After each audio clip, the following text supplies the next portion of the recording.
right, 6:02 in the Rose City. Time for Dirt and Sprague on Portland Sports Leader 105.1 The Fan and the Fan Sports Network. Hello, good morning. Happy Thursday, everybody. Stephen Vaughn in today. Yo, what's up, man? Hey, how you doing? I'm doing well. How are you? I'm doing good. Welcome to the Hype Horn show that we do at 6 a.m. You got to hype it up, dude. We got 6 a.m. What else are we going to do? I know, man. Going to come in unenthusiastic? Let's hype this thing up. You know, one of the first times I had thought about doing I got a Hype Horn button years ago from somebody in my family, like, hey, you do radio, this would be funny. And I was like, oh, yeah. And then one day I was driving in and it was 5:15 a.m. I was super tired. I'm like, I just hit the Hype Horn in my car. And I'm like, you know what? I might kick the show off with this thing and just get my juices flowing. The wacky radio morning guys. Yeah. That's what you went full wacky morning radio. Mean, you know, sometimes you got to lean into who you are. You are. Yeah. I feel that. Yeah. No, it's good. You know, I will say I've worked in the morning for a lot of different jobs, including radio, but I can do it. I can do it for a while. Yeah. And then I might get really tired after like a couple weeks. Well, I'm curious by the end of the show, because we got a pretty loaded one today. I'm going to be very curious. I'm probably going to ask you at the very last segment your overall feel of doing the morning slot versus late afternoon, evening slot. And then also, I assume you're double dipping the chip today. You're doing this one and then doing primetime? Yeah, I'll be back for primetime. So you go home, you take a nap. Like, do you have a strategy yet? I do. I think I'm going to go home and take a quick little nap ski and then come back in later on. I think that's the best strategy for me for today. Are you what's a standard nap for you? So like we have different naps here. Swag has to nap for like an hour and a half, maybe 2. I'm a 20-minute, 15-minute nap guy. I'm more of a swag guy. I'm going to be a longer nap. I'll be napping for a while. Like I would have to probably set an alarm to wake myself up. Yep. I could sleep all day. Got my phone next. Yeah. See, the problem for me is getting to sleep. Even though I'm tired, like I don't have the will to go take on other tasks and challenges. But I'm just sitting there and can't shut the brain off. See, my problem is at night, I can't sleep at night. But if I'm trying to take a nap during the day, I'll fall asleep right away. What's that about? I think my brain just goes off and I just start thinking about random things all the time. Interesting. And, yeah. Who led the Blazers in scoring in 1997? Stuff That's like that. the random thing that pops in your head. Just you know, you replay everything in your brain. Yeah. And then and so at night I have a hard time actually falling asleep. But then if I'm trying to take a nap during the day, I'm fine, dude. I'll just right away, and then I got to set an alarm, make sure I wake up. Yeah, I think that's the one thing I'm grateful for is the ability to be able to sleep literally anywhere, any condition, and never have trouble like turning the brain off. That's a real superpower. I mean, it's a gift. I call it a gift, not a superpower. Thank God I have it. I need it badly. This job's going to kill me. Yeah, especially in the morning because you got to find just quick places. So you're a 20-minute, 30-minute nap guy? If I take a nap, yeah. Do you take a nap every day? I take a nap every day. I'm a big LeBron believer in the take a nap every day guy. Right. Except his naps, I think, are a little longer than mine. I will go home usually, get a little snack, and then I usually go upstairs and I take a 15-minute power nap, wake up, get going. Yeah. Because sometimes, when I fill in on the other show on the firm, you'll just stay around for a little bit too. So you'll do some work here and then you go home and just take a nap. I like that. Yeah, I mean, I try to get out of here. I mean, I'd like to get out of here like 10:05 every day if I could. But you get stuck in meetings or doing stuff, odds and ends, and you don't just crack the mics and then leave right away. Contrary to what I feel like a lot of people think that. Yeah, I think most people in my life believe that. Well, and they don't actually believe this is a real job. You just talk. In many ways, it's not. Like I've done roofing, so compared to like some jobs, this is definitely not the hardest career in the world. That being said, I think I was talking to my nephew, and they were asking what time. Or no, who was it? His cousin or nephew? I can't remember who I was talking to. But they were like, "What time do you wake up?" And I was like, 3:45. And like, but your show's at 6. And I go, yeah. Why would you wake up at 3:45?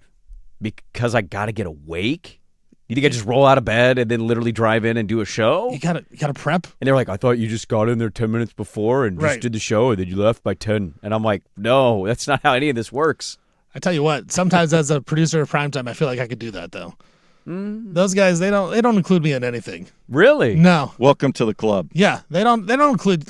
Hold on a minute. Hold on. All right. Oh yeah. Hold on. Swag off the top rope. With Is the that about drop. our show? That comment, or about when you worked on Primetime? When I worked on Primetime. Yeah. No, they don't talk. They roll in, and they just crack the mics and do their thing. That's how good they are. And they're like, "Hey, Steven, you're gonna join the show. Fit in." Yeah. Find a way to fit in. Yeah. Yeah. You got to get in where you fit in, man. Hey, what are you talking about today? Nah, don't worry about it. You know, the good thing for them that we sometimes don't get is they have the whole day's worth of news that's been provided to them. You're in the tough spot where it's like you're recapping, but also previewing, but also kind of breaking news. Yeah, it's an interesting slot in that way. Like the top 25 coaches poll came out like at the back end of our show a couple days ago, and I was like, let's just hold it for tomorrow. And I knew people were going to talk about it, but we don't really care. We'll get to it anyway. And it's like, if that comes out at 10, 11, 12, whatever. But, yeah, very rarely do we get the big breaking news during the program. Yeah. No, that is tough because then because going to bed, once you go to bed, it's like you wake up, you really got to focus what you're doing. Yeah, the tough part is basketball season, late postseason baseball games when they're starting at 7 o'clock and we're watching the fourth quarter or the eighth plus inning on and we're in bed and I'm like, I got to stay awake because I got to see what how time it do you go to ends. bed at? Yeah, I mean, it's an open-ended situation. Oh. Dirt's the most disciplined about getting sleep, Which is until shocking. Teddy Ballgame wrecks it, but Yeah. that's a different story. Yeah, Swag and I are more free balling. What time would I like to be in bed every day? So 9 you don't o'clock. you're not like a scheduled. You're not a scheduled guy. I'd start thinking about bed at 9:30, but it's rare that I'm in bed before 10. Yeah, the one thing I worry about with him is, one, the age thing in sleep, because he doesn't think it's real, and I'm telling you, it's real. But he also does hops games. He'll do pilot games. Right. Yeah. And so I just come in, and I can just, he's got an air to him where I go, he went to bed at 11:30. That's the Jason I have today. You get the you just sense it. You just get the sense. Needs about an hour to wake up in the show, and then he'll be here with us. I get here at 5 a.m. no matter what. Okay. Yeah, he's got a deadline of what time he has to be in the building. So, I wake up at 4:30. You do seem like you I have it in your brain where it's like, if I'm going to be there at 5 o'clock, I will be there at 5 o'clock. I'll be no there at matter 5 o'clock. What. Yes. It does not matter what happened before or after. I will be there at 5 o'clock. Oh, yeah. The funniest time was years ago. We had a Christmas party, and he was like, I'm going to go. Have you not heard this story? I have. I'm still learning all the stories here. This one was good. So this was 5, 6, 7 years ago. I can't remember when it was. We were in the old building. So we had a Christmas party. We used to have those every single year, and we usually go to these different spots that would host. And by the time we got into the morning slot, we weren't doing Christmas parties. Like, I'm not going out starting at 6 or 7 o'clock. Right. So we would bypass those, and Swag one year goes, I'm going. I was like, okay, dude, don't get home too late. He goes, I'll be all right. Coming the next day, and you can just see the booze. You can just look at his face and go, you booze. And he goes, I got after it a little bit yesterday. I go, what time did you go to bed? Well, the former boss lady was she can threw the credit card down, go top shelf. I'm like, okay. I know you can't say no to old boss lady. When she wanted to, you had to throw down with her. And I asked him what time he went to bed, and I think he said something to the effect of like 2 or 1 or something crazy. And he goes, I'm fine. And I'm like, you don't look fine. And he just started, he's grumpy, hungover guy, right? Well, you said he looks terrible, too. I mean, yeah, I did. But, like, that's what we do. We tell each other how we look. Right. So I'm like, okay, so we're probably 2 hours into this show. We're at the back end. We were still a 3-hour show. Because in my mind, it's like, oh, God, I have to be there. I have to be there. Because there's nobody I'm calling at 2 in the morning. There was nobody you were going to get to come in. So this is a 3-hour show. We are 2 hours in. We're at the end. And I'm like, okay, we're kind of making it. We get a commercial break, and I peer over into the old building, and I can see through the window the wall between where the door is and the desk is, and I look over there, and he is sitting straight up. His eyes are closed, and he's leaning against the wall, leaning back on the wall. And I look at him, and I go, Dirk, he's asleep. And Dirk goes, no, I think he's just resting. I go, no, dude, he's asleep. And he goes, you think so? The commercial break ends a minute later. The music starts. Just going. I hit the rejoiner because I know where it's at. Right. Then we just start talking. And all of a sudden I get up, and he wasn't going to wake up. He was out the rest of that show. So I woke up, and I pounded on the glass. And he, finally wakes up and comes back. And I'm like, I told you weren't okay. And he just... I think I went home and slept for the rest of the day. 6 hours. Yeah. I tell you what, though, that's what we do. That's what us millennials do. Swag's a little older, but as a millennial, dude, you work late, you stay out late, then you work early the next day. We just did it. You just had to do it. Yeah. You had no other choice. I certainly understand that, but it's different when you have to wake up at 4:30 every day to choose to go out on a Tuesday. Yeah. I think it was a Tuesday or a Wednesday. That Also, party was. with I got home earlier last night, so. And also with good to this hear. job, you kind of have to pay attention. You have to be on top of it when you're doing stuff. Like I worked at Costco in the morning, like I'm stocking stuff. I don't have to be awake. You don't have to interact. No, you don't have to have a I don't personality. have to talk to any, exactly. What time do you get in at what time do the workers at Costco get in the morning? Because they open at 10, right? Yeah, 4 a.m. would be the earliest.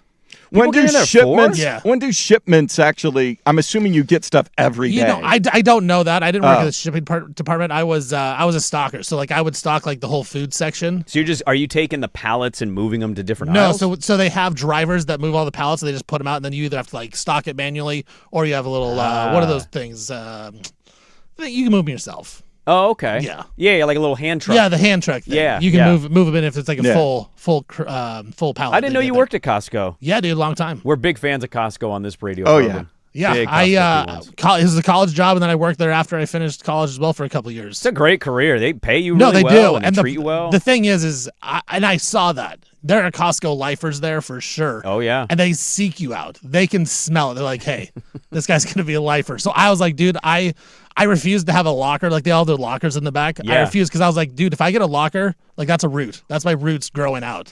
And I don't want Oh, this. you can choose to take a locker or I don't not. know. I just didn't want to take one. You just didn't want to make it that permanent. I didn't want to make it permanent. I'm like, and then I was like, I just gotta get out at some point because if you don't, you're Yeah. stuck there because it's too good. Yeah.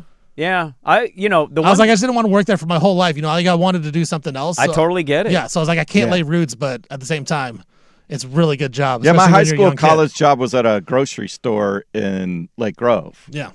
And so I always thought this is just summer, and it was better than working fast food or waiting tables, that sort of thing. It was, but then as I got into college, I started thinking about like the grocery manager and the It produce could really become a career. It can, yeah. for their Real easy. career.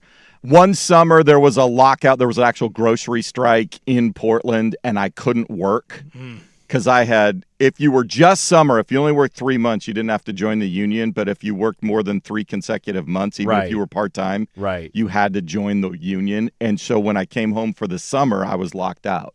It sucked. I was trying to make money. I worked at Winco in college when I was in Corvallis, and the only shift they had was the graveyard, and I'd never really done that. So I said, sure. And That seems boy, brutal. That's brutal. big mistake, dude. I commend a lot of people that work the overnight shift. Like I got a lot of did respect that. for you. Yeah, that's when we would at this grocery store. They would close at 10 or 11, and so then overnight they would stock the shelves twice a week. Yeah, that's basically what we did. Was basically what Stevie Fire would do is we'd get in there and that at was- 2 a.m. we had to start stocking off the pallets. So when I was in college, they figured, okay, college kid, he'll work graveyard. I was wrecked. That whole was next a day. sad group of people I worked with. Yeah. I only did it for 3 weeks. I couldn't handle it. I was like, the guy was scanning frozen TV dinners at 1 a.m. with a Monster Energy, and I was just like, dude, I can't. Oh, can't we'd do raid this. the deli department. It was fantastic. Yeah, I only did it for 3 weeks. I couldn't hang anymore. That was before everything was barcoded and scanned, and they were keeping track of everything. So Yeah, that's the other thing. Did you guys get discounts at Costco? Because it's already You get a free membership. Oh, okay, that's yeah. cool. Yeah, so I mean, it's whatever. I forget what the price is per year. Were you nervous to quit Costco? No. No. I did, and I did Because not. you always feel like you could probably go back if you Right, needed so to. yeah, so and I also at that time I got a job with the Blazers, and I was doing it as a video analyst in their scouting department, and I was doing it full time. Like I was doing it 40 hours, so I was like, I'm out. Yeah. Like, I don't. Well, you don't have the time. Yeah. It's Yeah. impossible. I was like, I'm not doing this anymore, and Boy. so I didn't tell anybody. They didn't even know I left. Talk about kind of a thankless job. Video analyst scout for a basketball team. You think that, oh, here comes the pipeline to be the next Phil Jackson. It's Eric Spoelstra. Or Eric That's what Spoelstra. Spoelstra did. Yeah. That's what they he do in did. that industry. They tout up the one that did it, and you're like, Yeah. everybody can be this. And then they're like, we're going to pay you very well. And the thousands You're that going to spend all these hours watching you're tape. paid for 40 hours. How many hours a week did you actually work? A lot. It was a lot. How quickly did you actually figure out about yourself that you hated it? Weird part. Loved every second of it. Why'd you quit? I got laid off. Oh, Yeah. Tom Dundon came in and laid Tom me off. Dundon fired you, huh? No, Tommy this Two Nickels. was the rich Paul Allen. Paul What? Allen, yeah. I didn't know. Usually I don't know if you knew That's- this. Other people got laid off too. No. Yeah. Breaking news. Yeah. Laid off by voicemail. They didn't even. Wait, who left the voicemail? It was like a boss of a boss. It was like one of the scouts basically laid me off. I don't think I'd ever talked to him. Maybe one time I talked to the guy. Did you feel okay? So layoffs are weird in the sense of like most of the time it's just cost cutting. Yeah. Did you feel unwarranted or warranted about your performance at that point? Well, it's unwarranted. So the way that they did it, I believe there was only like 2 or 3 people that are doing it full time, and I was one of them. Mm-hmm. So I felt like I was putting in good time. I was, making good connections with the people. They were having me do like live stats for them as well, like during games. So I felt like I could have added more, but at the same time, they just cut our whole entire like department that we were doing. Were you on the bench doing the live sets? No. It was so I worked. It was all remote. It was all remote. So I worked from home. Oh, okay. I literally just watched basketball for 40 hours a week and from my house. More like 60 hours a week, but you called it 40 hours so a week. Basically the way what we did was we'd break down every play, like how they ran it, like where they ran it, how it was defended. We said like basically it was like a worksheet. You just filled it out, like what player did it, where they were going, how they did, what resulted in the play. And so like tracking one game would take like 4 hours. Oof. Yeah, because I see that with the pilots. And the sick part, I loved it. I'm like, dude, this is awesome. Like, I want to do more. I want to be a scout. Like, this is awesome. Did you want to stay a scout or get into the coaching aspect? I wanted to be a scout. That was like my ultimate dream. So like so I was asking like my boss, like, hey, what do you guys look for? Like, what's going on? And so he would ask me like, hey, who do you think is one of the best defensive centers in the NBA? And I would tell him. I'm like, oh, this guy. I do feel like I had to put, before the Blazers got Robin Lopez. Remember they got Robin Lopez? Yeah, Rolo. I put him down as one of the underrated guys in the NBA. Oh. He was not on the Blazers. Do you take credit for the I Blazers do. I getting should. Rolo? I should. I should. Yeah. But I tell you what, I told him, hey, Rolo, I watched this guy play. He's decent defender. Yeah, proud Portlander, too. He's got a place here. That's right. Yeah, so, he still comes back and stays. Stevie Rolo. How about that? I didn't know the back. I think I'd heard that you worked for the Blazers. I didn't know the full backstory. Yeah. So, it was scouting department. So it's Costco to scouting to media. Yeah, so I initially started with the Blazers when I was at Costco. I was doing it part-time. Oh, okay. And then I'm like, can I just do this more hours? Like, this is sick. Yeah. I saw a story the other day, and it was a Costco guy. He'd been there 33 years, and he had like $1.5 million because of the way that they had set up retirement for him. That sounds about right. If you got a career Costco guy, and he's got almost $2 million in the bank, ready to go, that's a company that treats people right. Dude, because this was like 2008, 2009. Like, those cashiers were making like $55,000 then. Yeah. And I'm like, $55,000 to be a cashier? That's crazy. Yeah, also, like, that job has got to... It's a lot of people, too. And these people... Those lines never end. And the Costco people, like the customers, they think they're better than you because they pay for their membership. So you're kind of like the help. Oh, really? Yeah, there's a lot. You get that vibe from the customers. There's a lot of snobby customers. That sucks. Hey, go fetch me another muffin, will you? Oh, I try to be as nice to those people as I can. I know. But there's a lot of people that are not nice. Here's my only point of contention. The receipt checkers at the end at Costco. Speed it up. That method is interesting. Well, some people will have a good day. Yeah. Have a good day. And some people will literally count your items. Inspectors. And then like did you get that item? Okay. I have two kids and it's like, let me make a smiley face. And I'm like, just let my me kids go. love the smiley face. My kids are too old the now. line's They've grown out of 14 it. deep. Can we get going? My hot dog's getting cold. I've been waiting 10 minutes. I want to get out of here, man. Just check the receipt. The only thing I have when they started doing the self checkout lanes, I use it religiously. Well, at the Costco's that I go to out on the west side, there's two. There's the smallest one and the biggest one in the metro area. Yep. Very strange. Yep. They don't have, because you can't put a box or whatever. They have to scan some of the items in your cart. Scan individually, and then you have to put it back. And I'm trying to put a box there, and it's like, no, you can't put the box there. I was like, so I have to unload, reload, and then reload, and there's no boxes over by there. There's a weight limit on that scan thing. You got to know that. This sounds like a you problem. They need to be more efficient with. No, they make you It's a self-scan. It's pretty obvious. You don't put a bag of dog food on it. No. I'm talking about a box for the smaller things to consolidate everything. What do you need a box for? Take it to your car. You're a box guy? Yes, I'm very much a box guy. See, I don't take boxes, but I don't do it because I know how valuable they are as a guy who used to box items. Dude, those things are like gold. You find a good box, you find a guy. So a strong, sturdy, cornered box. You don't even want to use it. It's so good. I only usually take one. I'm not going. We don't have What kids do you do with the anymore. box? You just recycle it, don't you? At the end, yeah, I'll recycle it. You could just take those items from your cart to the car, carry them in. No, there's more. No. Because usually when I go, it's like I only go once or twice a month. That's a lot for a two-person household at Costco. Some specific items you need. Run through proteins. Yeah. Tell you what, though, the key was as a worker, you get connections with like the fruit guys or the bakery guys, and they give you the good boxes. Yeah. There's a whole intertwining system at Costco that people don't know about. Produce boxes are always the best. Yeah. Produce is the only thing I don't buy at Costco, and I never will. And so the produce bros will come up and be like, hey, you want some boxes? Yeah, dude. Yeah, you got the gold boxes. Yeah, exactly. Well, Stephen Vaughn in hanging out with us today. Dirt is off until next Wednesday. I don't know if he's going on his vacation.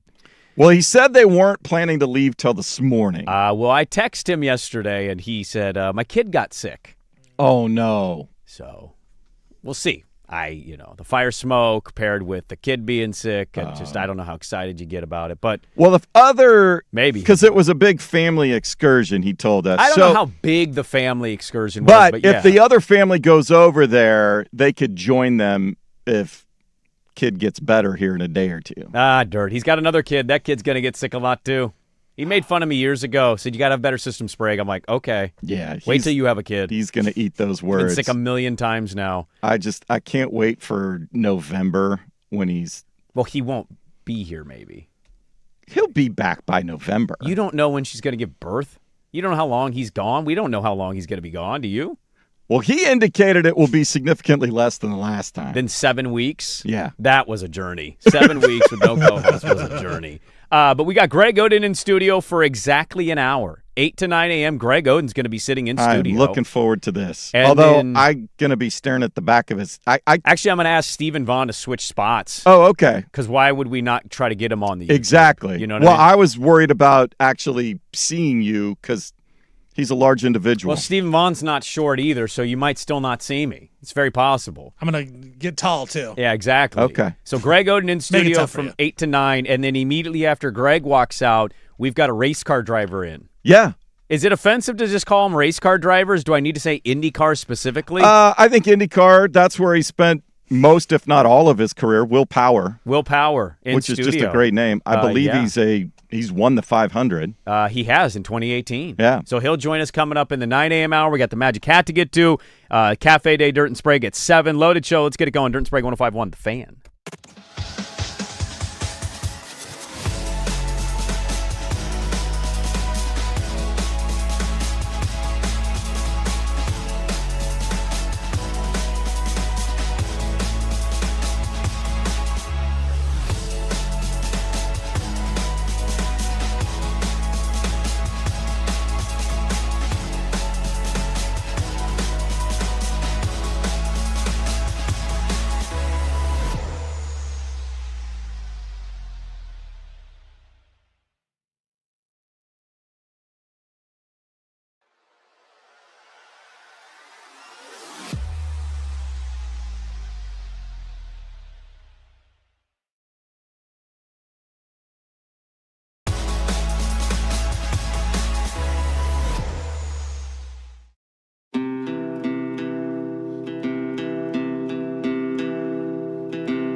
Warren Allen Sports Desk, a Sports Center update on the Fan Sports Network, 105.1 FM and 1080 AM. Brought to you by 808 Hawaiian Restaurant. Mixed plates like Grandma used to make if your grandma were from the Big Island. Woodstock, Burnside, Beaverton, or online at ate-oh-ate.com. First on the Fan.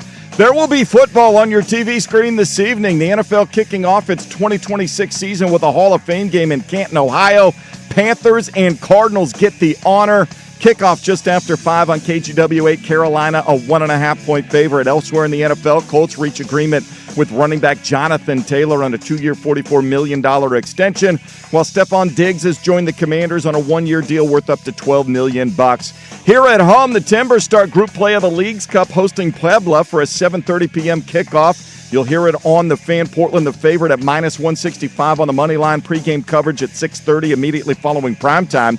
And the Portland Fire trying to end a 5-game losing streak, hosting the Toronto Tempo at Moda Center, 7 p.m. tip. Pregame coverage on 910 ESPN Portland at 6:45. The Fire, 2.5-point favorites. I'm Jason Swigard from the George McCoy at Warren Allen Sports Desk. Don't call your mom, call George McCoy at warrenallen.com. This is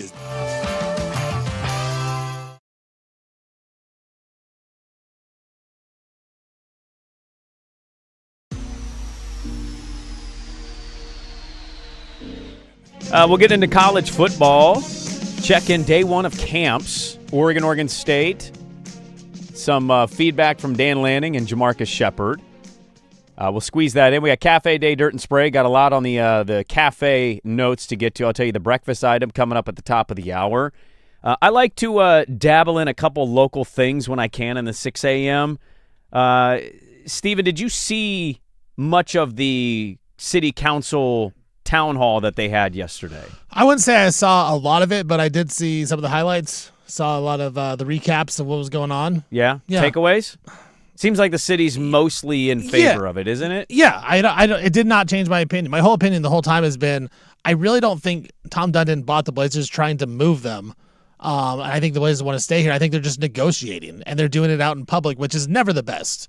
Like, that's the thing is we usually don't see these type of negotiations, but they're trying to do this and pull all the leverage in front of everybody, and we're all just running to the extremes of every single thing going about it. So my takeaway was that, I think eventually this deal gets done. The Blazers stay in Portland, and we still will hate Tom Dundon because he is a cheap owner. But at the same time, I think he's just going about it his way. Like, he is a businessman, and we do have to get used to the fact that we don't have Paul Allen as the Blazers owner anymore. Like, he was not afraid to lose money. Tom Dundon's not going to lose money when he does this thing. Like, he's going to do it as a business. So it's still going to be an adjustment. But no, man, I still think that the Blazers are going to stay here, and they'll get a deal done eventually. You know, the thing about the whole relocation thing, because there's multiple things out about how much it would cost for them to relocate. I've been on the take of just like, there's nowhere for them to go. Yeah. There's no markets. Seattle, Vegas are off. Austin's off. Nashville's off. St. Louis, no. Kansas City, we had a guy on Kansas City. Their arena's as old as the Moda Center. It's 20-plus years old. They need renovations. They're also on the hook for a $600 million baseball stadium, and they just lost the Chiefs to the town or the state that's like somehow connected to them but not them. Right. Right? It's a weird thing over there. So, like, there's just not a landing spot for it. I don't know how much I buy because some people have the opinion that he was always intentioned to move the team. Right. And I really just don't think that's what his intentions were. I think he did want the city, county, state to provide a ton of money for renovations. And when he came in and the city council members and everybody started swinging their Ds, like, hey, who are you? You're not going to tell us what we are. I don't think that guy comes off very well. But then I saw this R.C. Buford thing yesterday because the Spurs are also trying to get a new arena in downtown San Antonio. And it's just like this big commitment thing. And I found it funny. Like, have you been to Texas before? No. Have you been to Oklahoma? You been to that section of the country? No. You never go to Oklahoma. It's terrible. I don't want to. I've been there quite a bit. And what I will tell you is the Southern hospitality, nice to your face, that's a real thing. You go to these small towns in Oklahoma, it's like, how you doing? It's like, that's a real thing. And we seemingly got the one guy from the state of Texas that just doesn't care about you, nor does he want to ask how you're doing. Right. Right? Like, that's the unfortunate part of a bid is when you're auctioning a team, what we know is there was only 2 bids. It was him and the Bethals. He had the higher bid. which I still can't believe the Pathals didn't get their group together to make that more money to outbid him, because it would have been a monopoly for them. Right. And so you're kind of stuck dealing with Tom Dundon. But I think yesterday I'm hearing all of these, these business leaders and these diehard fans and family members of Damon Stoudemire. Like, there's all these people coming to this thing giving their opinion, and it mostly, to me, came off as backing of, like, what are we doing here? It's the Blazers. We're keeping the Blazers. Pay for the Blazers. It does seem like everyone involved, well, not everyone, but it seems like most people involved, they do understand how important it is to keep the Blazers in Portland. Yeah. And that they are the biggest company that wants, like, they want to stay in Portland. Everyone else is leaving. Like, right, all these companies are leaving the city of Portland and going somewhere else. The Blazers want to stay in Portland. They are saying, hey, let's get this done. Let's get this lease signed. Let's get motor renovated. That's all we need, and we will stay. And you are by far the biggest company that wants to stay in the city of Portland.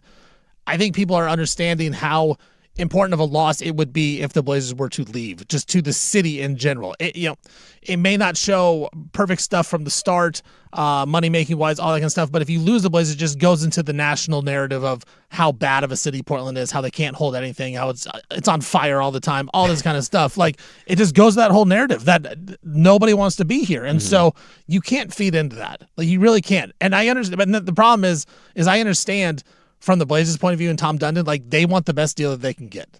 They're just negotiating. The city of Portland, you need to negotiate as well. You want the best deal you can get. This is just this is how business works. Right. They're just going against one another, trying to get the best deal, and they'll figure it out. And once they do, they'll sign the lease and they'll stay. So have you seen the images or the video, or maybe you saw the guy, that there's a lot of people that are wondering if Tom Dundon is getting into a costume and showing up to these hearings? Yes. And I'm going to tell you right now, it looks 30% like of me him. is believing this, that he's a billionaire. So, like, he could have the best makeup. If Drewski can look like Erica Kirk, Tom Dundon can look. He's going Bobby Valentine after he gets tossed. You, look this guy up. He looks just like Tom Dundon with a fake beard. He's got a beanie and glasses. He's wearing a hoodie, by the way, when he shows up to these, and it's 90 degrees out, which is a dead giveaway. He's got a really nice collared shirt if you look under the hoodie and the other shirt. I'm kind of convinced it is Tom Dundon. Yeah, I retweeted it at Steven_VON, Stephen Vaughn there. It looks identical. It looks just it looks him. like he went in a meeting like, hey, I'm going to dress up. Like, how can I disguise myself if people don't recognize me, but also kind of recognize me? Like, this is what would come out of it. It's a dead ringer. In fact, I want to, one of the Blazer fan accounts tweeted out, it's like, this is him in disguise. It looks just like his build. Everything about him looks like him. Is that a good strategy? Where would this rank of craziest sports stories in the history of that league? Like, if comes out that it's true, this was Tom Dundon in disguise. Where would that rank? It'd have to be up there. Yeah. It would just be so odd. Well, he's kind of an odd dude. He's really an odd weird. dude. He's cutting things financially that, like, don't actually save him money, right? Like, he's cutting something that saves him $80,000. That actually doesn't do anything for those companies. It doesn't. He doesn't go, $80,000 in my pocket. That's not how that works. So, like, why is he cutting everything that he's cut? It's fair to wonder, how weird is he? Is he weird enough to dress in disguise? See, he should have worn the Hartford Whalers hat. He should have gave it away and gone with the Whalers hat, and then we all would have known, all right, this is actually Tommy D. This is Tommy D out there. Here's the problem. Those who pay attention know. Right. Because other people don't even know what that hat is. Right. The thing for that was me the is, hat he wore the first time he was seen as the Blazers owner. He wore the Whalers hat. Like, he should have just shouted an homage to that. And so, like you said, Swag, the people that know. It's the shirt. The way the guy's dressed, it's the shirt. The shirt is way too nice for somebody wearing a beanie with glasses inside, a jacket, and a sweatshirt underneath the jacket in a 90-plus degree temperature. It's the shirt. It's too nice. That's what a billionaire wears when he comes out of a hearing. That's or a customly tailored shirt. Yeah, he's breathing really well under that shirt. It was also really hot yesterday, and he's going full beanie with like a jacket. Saying. Yes. I don't get these people that do the that's beanies. disguise. Yeah. I mean, like, if I'm going to disguise, first thing I'm doing is wearing now a I beanie want it because to be my true. head. It would be great if that's it'd be true. so, like, with the NBA, how would the NBA respond to this if we found out he's in disguise? I don't know what they would do. I tell you what, it kind of fits the NBA. Well, The drama. He's not really violating anything. He's there. He's taking interest. But on the heels of the aspiration deal with Kawhi Leonard, it comes out that there's an owner in Portland in disguise at hearings, incognito, advocating for more money. It is a public hearing. There's nothing that's going on behind the scenes. No, you're not wrong. Not at this point. It's insane. It's just it's utterly insane. I just think it's good news. I'd heard. It's funny you talk about Tom Dundee. He's a lightning rod of a conversation. One thing that I've been kind of wondering. There was a story that came out, and get to it yesterday. Story came out. Jerry Jones was asked about Mark Cuban buying a percentage stake in the Cowboys, and that only caught my attention, one, because the Jones family doesn't seem like they want to sell anything of the Cowboys. Right? It's a $20 billion asset. It's just odd that he publicly commented and said we're not looking to do this at this time. Which makes me go, why would you talk about it? And how easy could you reconsider taking a stake and saying, here's a small percentage? Cuban just bought back into something, didn't he? I thought I read. I don't know, but the only point I'm trying to prove is if you told me Tom Dundon sold his stake in the Blazers in 2 years to double up what he spent to then buy 35% of the Cowboys or whatever that percentage would be. Yeah. Would that be the biggest shock to you guys? No, it would not. It wouldn't shock me. No.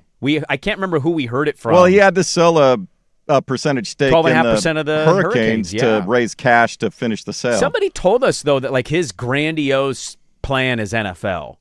That's where most people want to get. I mean, it would make sense. That's the honeypot of all honeypots. He's a Texas for rich guy, people. right? Yeah. And he's in Dallas. 30% of the Cowboys is much better than 60% of the Blazers. Absolutely. Watch your mouth. I mean, I love the Blazers, but let's be real here, right? It's the Dallas freaking Cowboys. Yeah. Basically anything in the NFL would be better than that the Blazers. That thing prints money. If you were to bet, though, Steven, would you bet more likely than not he's the owner for 5 or less years or 5 or more years? I'm still going to go 5 or more. So you think he is in this for the long term? Yes, I do. Okay. But I don't think you're wrong. I think there's a possibility that is 5 or less. Somebody threw at me like he might be one of the guys secretly that wants to get baseball going in Charlotte. Yeah. Because Charlotte's one of the cities that might be an expansion hub, and I don't know where Depends they sit. on if he needs cash because he'd have to pay an expansion He fee. needs cash, Swag. He's not deep-pocketed. He's broke. That's why he's so But I don't know how team. quickly he can flip. And the only way to increase the value of your Blazer franchise, if he's trying to do a renovation and flip it, is to get a new lease, a long-term lease. Oh, if you get the building renovated and it's like top tier, you're doubling up what you put in. Because I don't even know if he put $1 billion for it, but it's certainly somewhere between 5 and 6. Well, but his group is 80 people deep. How much do you think he actually spent of his own money? It's not a ton of compared the to $4 other billion. owners. I wonder if it was $1 billion. I don't think it was. That's what I'm saying. Like, if it's $800 million, it's like he didn't put $4 billion of his money. No. I know that. There's also 20% of that price tag has not been filled yet. It's still the Vulcans. No, it's still the Vulcans. They own it until they get stuff. Something to consider, something to think about as we go. No, through this I don't journey. see another him wrinkle. being Another wrinkle in the whole thing. Another wrinkle. Is he in disguise, and is he going to flip the team to get out of the league? That's what I wonder. All right, it's 6:41. We got more Cafe Day Dirt and Sprague at the top of the hour. Back with the radio program on 105.1 The Fan.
right, we'll get to Cafe Day Dirt and Sprague coming up at the top of the hour. Stephen Vaughn sitting in for Andy Dirt Johnson, who is on vacation. Kind of. When's the last vacation you took?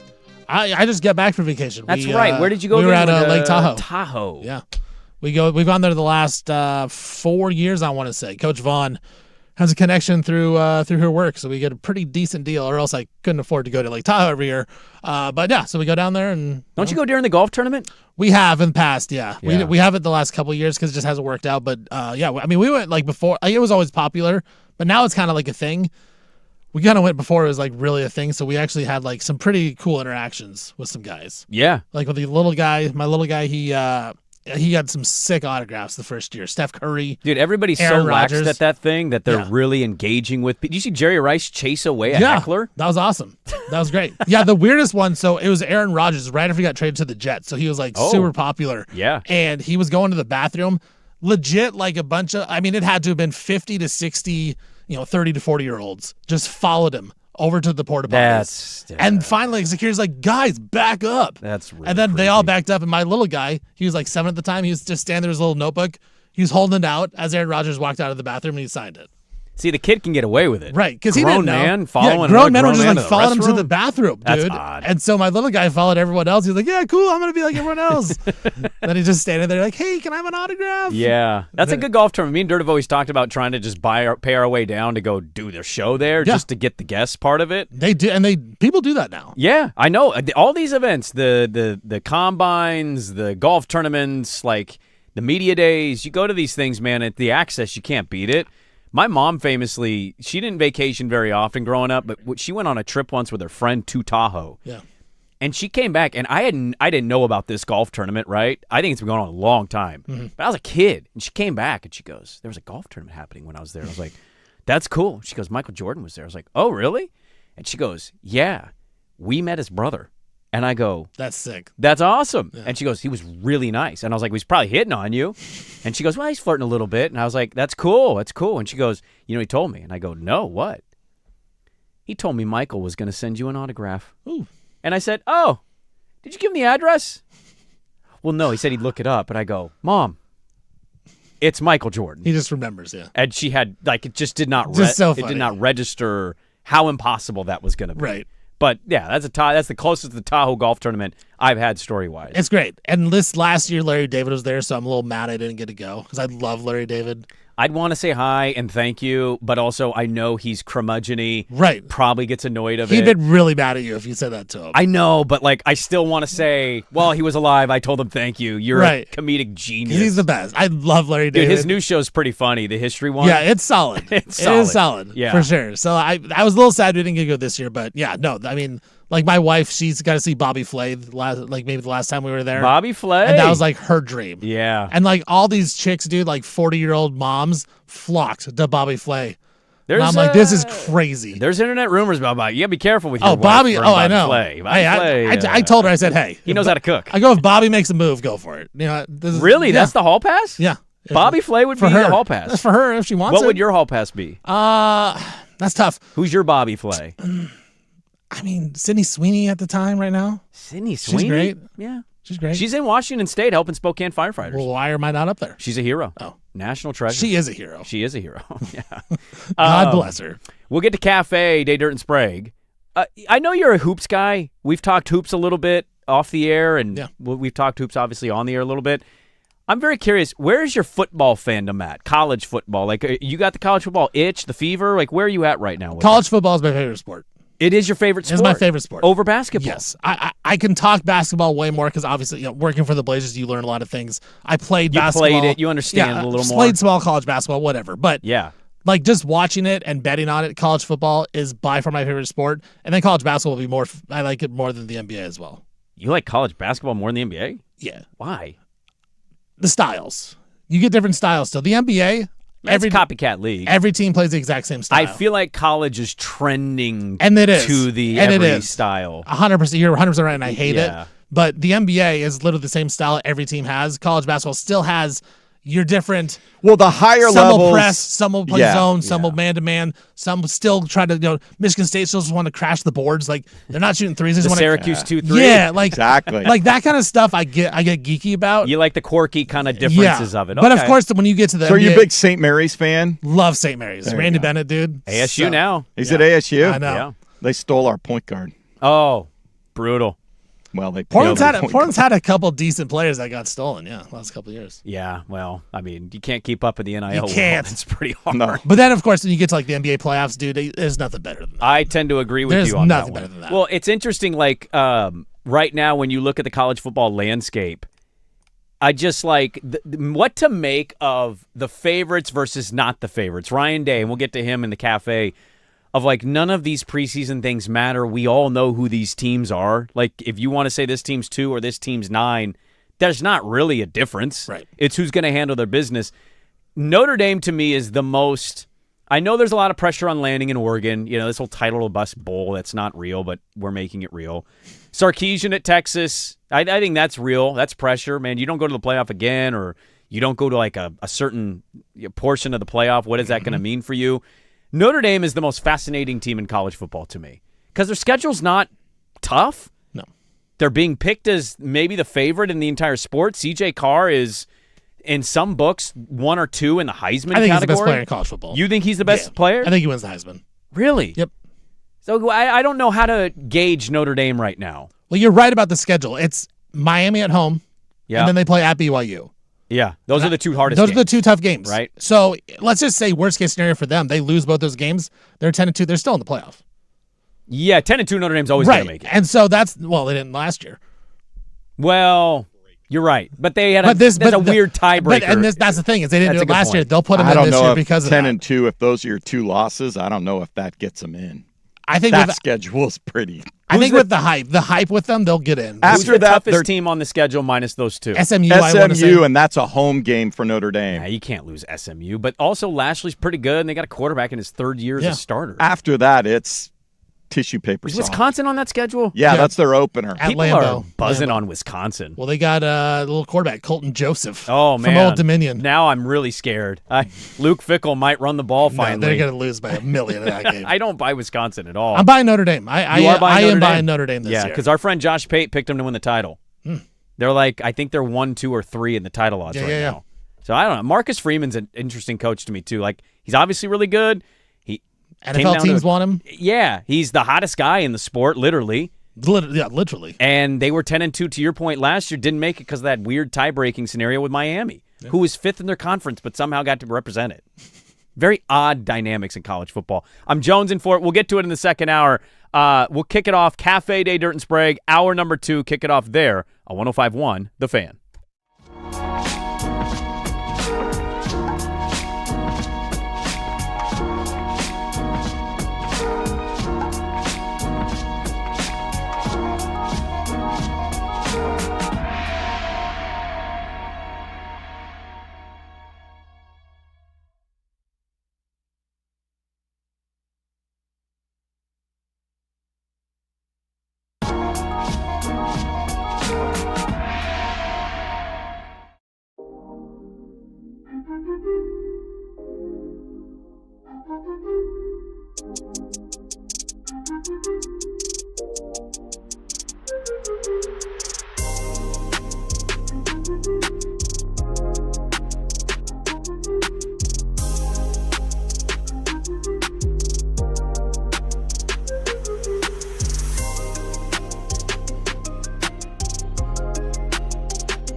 From the George McCoy and Warren Allen Sports Desk, a Sports Center update on the Fan Sports Network, 105.1 FM and 1080 AM.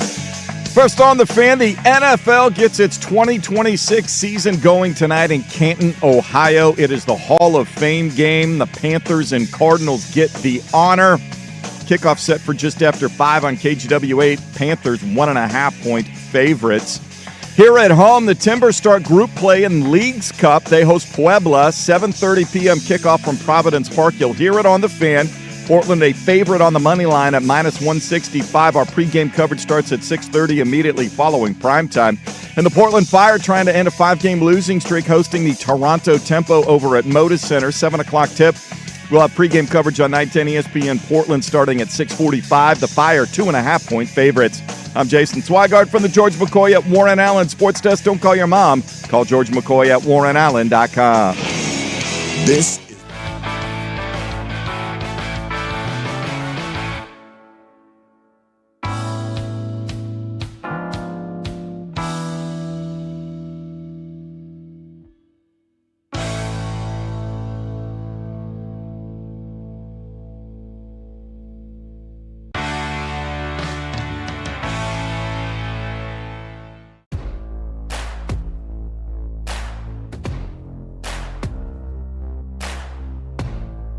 Welcome back in Hour 2, 105.1 The Fan and the Fan Sports Network, the Odyssey app, YouTube, 1080 AM and 105.1 FM. Good morning. Stephen Vaughn hanging out with us today. What's going on, everybody? How you doing so far? Dude, 1 hour in. I'm feeling good. Usually Feeling flies energized. right by. Yeah. Flies right by. Greg Oden will be here in 1 hour. It's exciting, man. Have you ever met him in person? I walked by him one time when he was heading into Chipotle, and I was heading out of Chipotle. Over by Portland State. Say hi, or did you just go, oh, it's Greg Oden? No, I saw him, and I'm like, oh, cool. And then, my wife, we were dating at the time. She was like, hey, Greg Oden. And he's like, hey, what's up? That was it. All right, well, you could tell him the Chipotle story. I could. I mean, He'll probably be here in 45 minutes, I would guess, 45 minutes to 50 minutes. Greg Yeah. Oden's going to join us from 8 to 9 a.m. in studio. I got to get Dirt's jersey signed. Look at this thing. This thing is a shoulder jersey. dude, I forget about the shoulders back in the day. This is those one jerseys. of the worst jerseys to ever exist. I feel bad that he had to, that was his era. Because we had so many better jerseys before he got here. And they just refused to go back to the old cool ones from the 80s and the 90s. It drives me crazy. But we have a lot to get to in the second hour of the radio program. Greg Oden from 8 to 9, and then Will Power, Indy 500 champion from 2018, will join us in 9 a.m. We'll Magic Hat it up. We got audio and odds and ends to get to in the Magic Hat. But let's step into the Cafe Day, Dirt and Sprague. Today on the menu, Steve Mon, are you a big breakfast guy? Love breakfast. Breakfast is great. Traditional breakfast or like you Yeah. just eat whatever you want? I mean, I would. Traditional breakfast is the best, but I will eat, like today I had a bagel and cream cheese. Okay. That was great. But, I would love, eggs and bacon and toast, hash browns. Can I interest you in this? A breakfast, this is the special today. Okay. Breakfast tostada. Refried beans on the base. Got hash browns on that. Sprinkled in with bacon bits. Chorizo for swag. Yes. Melted cheese. Layer of guac. Shredded cabbage. Crema. Over easy egg on top. So Now- it's a whole huevos rancheros kind of situation. Close, but no. Yeah. I mean, I would eat it. Not I don't- into it. I don't know that I would be super into it, honestly, for breakfast. What stops But I would you try there? it. Just seems like a lot. It's a big one. It Just is. seems Comes like on a a big lot. platter. It does. You got to It's hold the like- guac for me, but other than that, You don't like guacamole? I'm not a fan of avocado. I like guacamole. I'm not a big avocado guy. Yeah. Does that make sense? I understand. Slices. Guac's fine. It has to be a good guac. It has to be a good guac. Because there's some bad guac out there, I've had bad guac. and that is not a good thing. It's not great. It's So maybe the worst I'm thing kind of to with happen. swag. I wouldn't love the guac on there. I'd probably, I would scrape a little off. I'd keep it on there, but just not have the whole thing. See, I'd rather have a good ranchero sauce. Side of guac. Then you could distribute it how you need to. It'll sit untouched on my plate. Well, so okay. See, that's go what I ahead. would like. I would rather have it on the side so I can distribute it And myself. figure out how much you Yeah, need. so I would eat that for sure. It wouldn't be my favorite. Like if I saw that and I could just order regular breakfast, traditional breakfast or that, I'd go traditional. Okay. All right. Well, you got that on the menu as well. I That's just love the a good special today. huevos rancheros. I do too. It's an amazing breakfast. Let's get it going and start with this. Lewis, welcome. Glad to have you here. Thank you, Scott. It's a thrill to be here. It's a lifelong dream to be in the Phillies broadcast booth. So here we go. Painter with the first pitch to Ortiz. It's in there for strike one call. Phils with 2 in the bottom of the second to take the lead. As we start the top of the third now, Painter delivers. It's bounced foul towards the Phillies dugout. And they count 1-1. Phillies winning the first 2 games of this series. 1 more to go tomorrow night, and then a 3-game set with the Blue Jays over the weekend. Now Painter delivers. It's a check swing. It's a called strike 3. He got him. So Ortiz down. And Lewis, you spent your life as a firefighter, police officer? Neither of those things. Just guessing. I've been a substitute teacher in recent years for Nita School in Lakerland. There's a pitch that's lined over shortstop, a base hit for Dylan Cruz, and he reaches first base safely with a 1-out single. So that's Sports Radio WIP. Swag's giving me a look like he doesn't know about this. Stephen Vaughn told me about this. Yesterday, Nationals Phillies, a fan named Lewis, who is neither a cop nor a firefighter. He won in an auction calling an inning of the baseball game on the radio. As Stephen noted, Lewis sounds like a regular, everyday baseball play-by-play guy. Yeah. That sounded amazing. Yeah. Definitely. You're like, okay, you've done this at like high school or small college. For a fan, that's really good. Dude, that was amazing. If I played that, you go, that's their Phillies guy. He had his Brockmeyer voice going on. I totally thought of Brockmeyer. It was a little old school. If you called a baseball game, would you change your voice? We debate this with Joe Davis. You know Joe Davis of the Dodgers? Yeah. Famously does not sound anything like his broadcast voice. Yeah, you change your voice a little bit. I mean, we all change it a little bit because, like, I talk louder when I'm on the radio versus off. Yeah. But, like, ultimately, like, really change your voice. Ground out to third. Yeah. No, I couldn't. I couldn't do it. It'd feel like you're doing a character, wouldn't it? Yeah. And I'm not a character I guy. don't think I do. When I do pilots games. I don't think you do, but you got a good play-by-play voice going for yourself. Yeah. I also would be horrible at play-by-play. Baseball would be a little easier. No, I do give a little more when I do the public address for the hops. Well, that's different. I mean, you're shouting a name and celebration. You're getting everyone hyped. Yeah. Yeah. You're more of a hype guy. Baseball would be easier. My problem in baseball is from where I'm sitting, I'd never be able to tell what pitch it was. And that one down the middle. Oh, they're all reading the game day. Slider down in for a 2-1 count. I'd be like, pitch down low, 2-1. I would never know. I'd literally be Monty from Major League. Hey, Monty, time to fill it, dude. Fly out to left. Yeah. What sport, real quick, if you guys auction to do a game for however the time limit is, what sport would you want to auction to do? Hockey. Hockey? Yeah. It'd be basketball for me. Would it? Yeah. I'd go football, NFL. Be badass to do some NFL That'd be games. sick. All right, so Phillies fan wins the auction in Philadelphia. Order up! Relocating the Blazers would mean more than losing just a basketball team, but a part of our city's identity. How about that? Kid, a KGW, seen at the city council rally to Public hearing. Public hearing, thank you, to tell the council, give them the monies. Yeah. One of many to step up to the podium and say, we need to keep the Blazers here. That's a kid saying it, had business leaders doing it as well. I thought my takeaway, we talked about this in the first hour, Stephen, is I thought it was good news of just like everybody that stepped up largely was, what are we doing? We cannot risk this. Just do the funding. Yeah, it seems so stupid and so silly if you lose the Blazers to think that this city is doing something the right. And I do love the fact that a kid is doing that because I think the Blazers have done kind of a poor job of like engaging the younger fans and trying to get new fans. Like the whole TV deal is just so crazy. Like you couldn't watch the Blazers. Now you can actually watch the Blazers when you want. I think they're doing a lot better job of trying to get younger fans. So I love hearing a younger fan say, hey, we can't lose the Blazers. Like, I'm finally getting into it. They're finally making the playoffs. Let's get this thing going. Order up! The ruling that came out from the NCAA, the 2-game suspension, I truly believe is you look at the landscape of college football, the rules from NIL, everything. I think the ruling is completely outdated. That was Josh Heupel, head coach of the Tennessee Volunteers. He had a fifth-year linebacker come back after the judgment. Yeah. Arian Carter. He's been suspended 2 games. And if you're wondering why, it's because Arian Carter had an agent for a second who bought a plane ticket.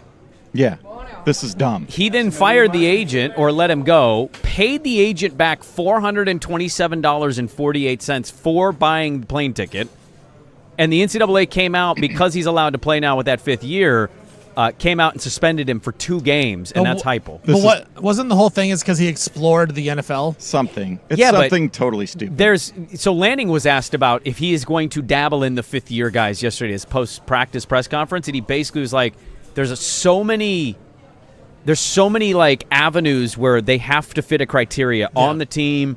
Yeah. Didn't hire an agent, but like the weird thing on this is he didn't actually like keep he didn't right, keep but it was an because he agent. explored the NFL. That's the whole thing. But but the ruling hadn't come out before exploring. He paid it back. I'm with what are we doing? This is why the NCAA has no credibility. This is dumb. You agree with it? I mean, 2 games seems like a lot, but the guy tried to go to the NFL and then figured out, I can't make the NFL. Well, Stephen Daly of Indiana tried to go to the NFL. I'm gonna hurt. I'm gonna go back to college. I don't know. I feel like all these guys are trying to get back to college all the time. That's the way to go because you make so much money doing it. So you're in favor of it? I don't know. I don't have a problem with it. Really? Yeah. You hate Josh Heupel too, don't you? Yeah, he sucks. Order up! Caleb, this team isn't picked to finish as high as maybe what this program is used to. You think the guys pay attention to that? And then over the past day or so, have you felt a sense of motivation to prove people wrong? Yeah, we are definitely aware. Anytime you can get a cut for 13 seconds and 11 seconds is the question, and then Kalen DeBoer says, yeah, we're aware. He's aware of the ranking Alabama has and the reputation that they're going into the season with. Not a good one. 6th or 5th in the SEC, according to most, and outside of the top 10, Alabama. Not the most encouraging buildup for an Alabama football season that we've seen in some time. I'm actually high on Alabama this year. Are you? Yeah. They got that freshman Keelan cat. Russell, I think he could be pretty solid. I think DeBoer is a really good coach. I do too. I do think ultimately he probably gets fired at Alabama because he's not winning 10, 11 games every single year. Maybe doesn't make the playoffs every year. But I think Alabama could be solid this year. The recruiting numbers have been a little down, which scares me going into the future. But I think DeBoer's the type of guy that gets fired from Bama, goes to another Power 4 job, and is awesome. So I have a lot of faith in DeBoer going into this year. I think they're getting a little overlooked right now. It seems like most people have them around 15 to 20. Like I feel like they're more towards their 10, schedule's weird because they can kind of ease into it. They do have to go see what Will Stein's all about week 2. Who knows? But it's going to take Will Stein some time to put it all together. Yeah, Kentucky's going to have to take a season or 2 to get up to where Will Stein So then they got wants Florida State week 3. Who knows what that's going to be Florida about? State? Then you get South Carolina, but that's at home. Yeah, but they struggled with South Carolina last year. They did, and Beamer's job's probably on the line this season. But the meat of it is in the middle. 3 consecutive weeks. Georgia at Tennessee, then Texas A&M, then a bye, then at LSU. That's their season, those 4 games. But they get Georgia and A&M at home. Yes. Do you think they make the playoff? Yes.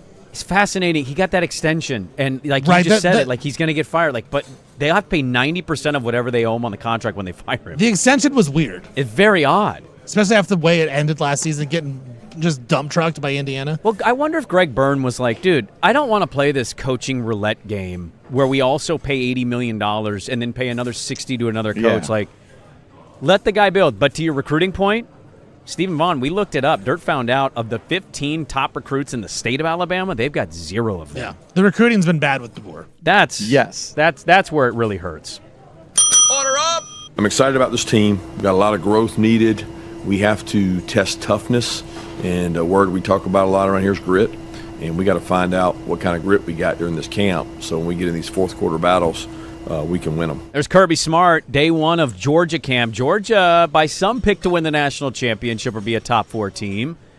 Very odd team because we know how good they are or they can be, and yet the last couple years just flaming out bad in the playoffs. Mm-hmm. Is it just because Gunnar Stockton? Like, do we just not trust that guy? I think there's an element of that, yeah. But what do you think of Georgia? Because I think they're the best team in the SEC. It's them or Texas right now, just on paper. But I don't trust Sark. I trust Kirby Smart. I think Georgia should win the SEC this year and probably make a run. Like, they're one of the teams that can win a national title this year. What are your views on the top 4 seeds? Because right now, aren't they 1 and 8? off the bye. Isn't that what the top 4 seeds in the playoffs? Yeah, Indiana's the only one that has won. Everybody else is losing that game. So it's like it doesn't seem like much of a reward right now early on. Right. I think Georgia's going to get to the semis. If I was doing like a playoff predicting bracket, I think I'd have Georgia in my semis. Yeah. But it is weird how they flamed out the last couple of years. Very odd. I think it goes a lot to the NIL, just losing a lot of guys. It's the depth piece, and I think Georgia and Alabama, those SEC teams, have really relied on that. Where you looked at last year, even Miami and Indiana didn't have depth last year, but I think they're kind of used to it. They're like, whatever. Like, we don't usually have a bunch of good players. I think Georgia, Alabama, all those teams, they had so much depth back in the day. They're still kind of getting used to, hey, we kind of got to roll with our ones. Well, the bagmans are gone. Right. So they don't get to shore up the depth anymore, and now you've got Indiana and Oregon and all these programs, Arizona State. I mean, all of these programs now jump into this pool. The depth's gone, and if your starter is not quite the 5-star you thought he was, right, you're kind of screwed. You're kind of behind the 8 ball. I also just cannot wait all season long to hear about the 9-game SEC schedule and how they complain about it. They already have. I'm ready for it. Yeah, they already have. Order up! It's no secret. We want to stay independent in football for as long as we possibly can.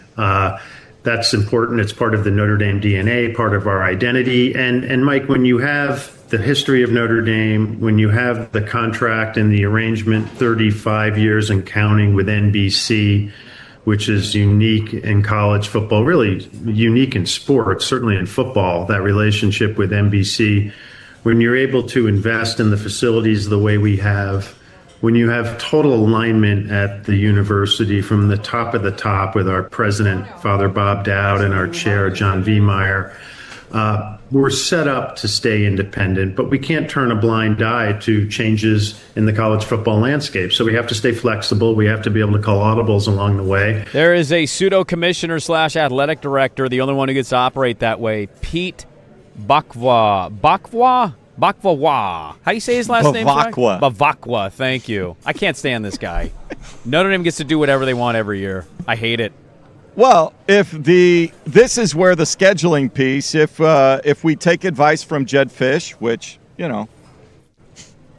some of us do, some of us don't, but he's he was all for if the Power 4 conferences get together and come up with some deal where the 3 non-conference games are all amongst the Power 4 conferences, they can force Notre Dame to join a conference. Yeah. It's that simple. He sounds like somebody that knows they might eventually have to join a conference, though. Yeah. That's at least because they join the ACC for everything else. They know that the other sports can't operate outside of a conference. Is it ACC or Big Ten for Notre Dame? Because the Big Ten makes the most sense. If they joined for football, it would probably be Big Ten.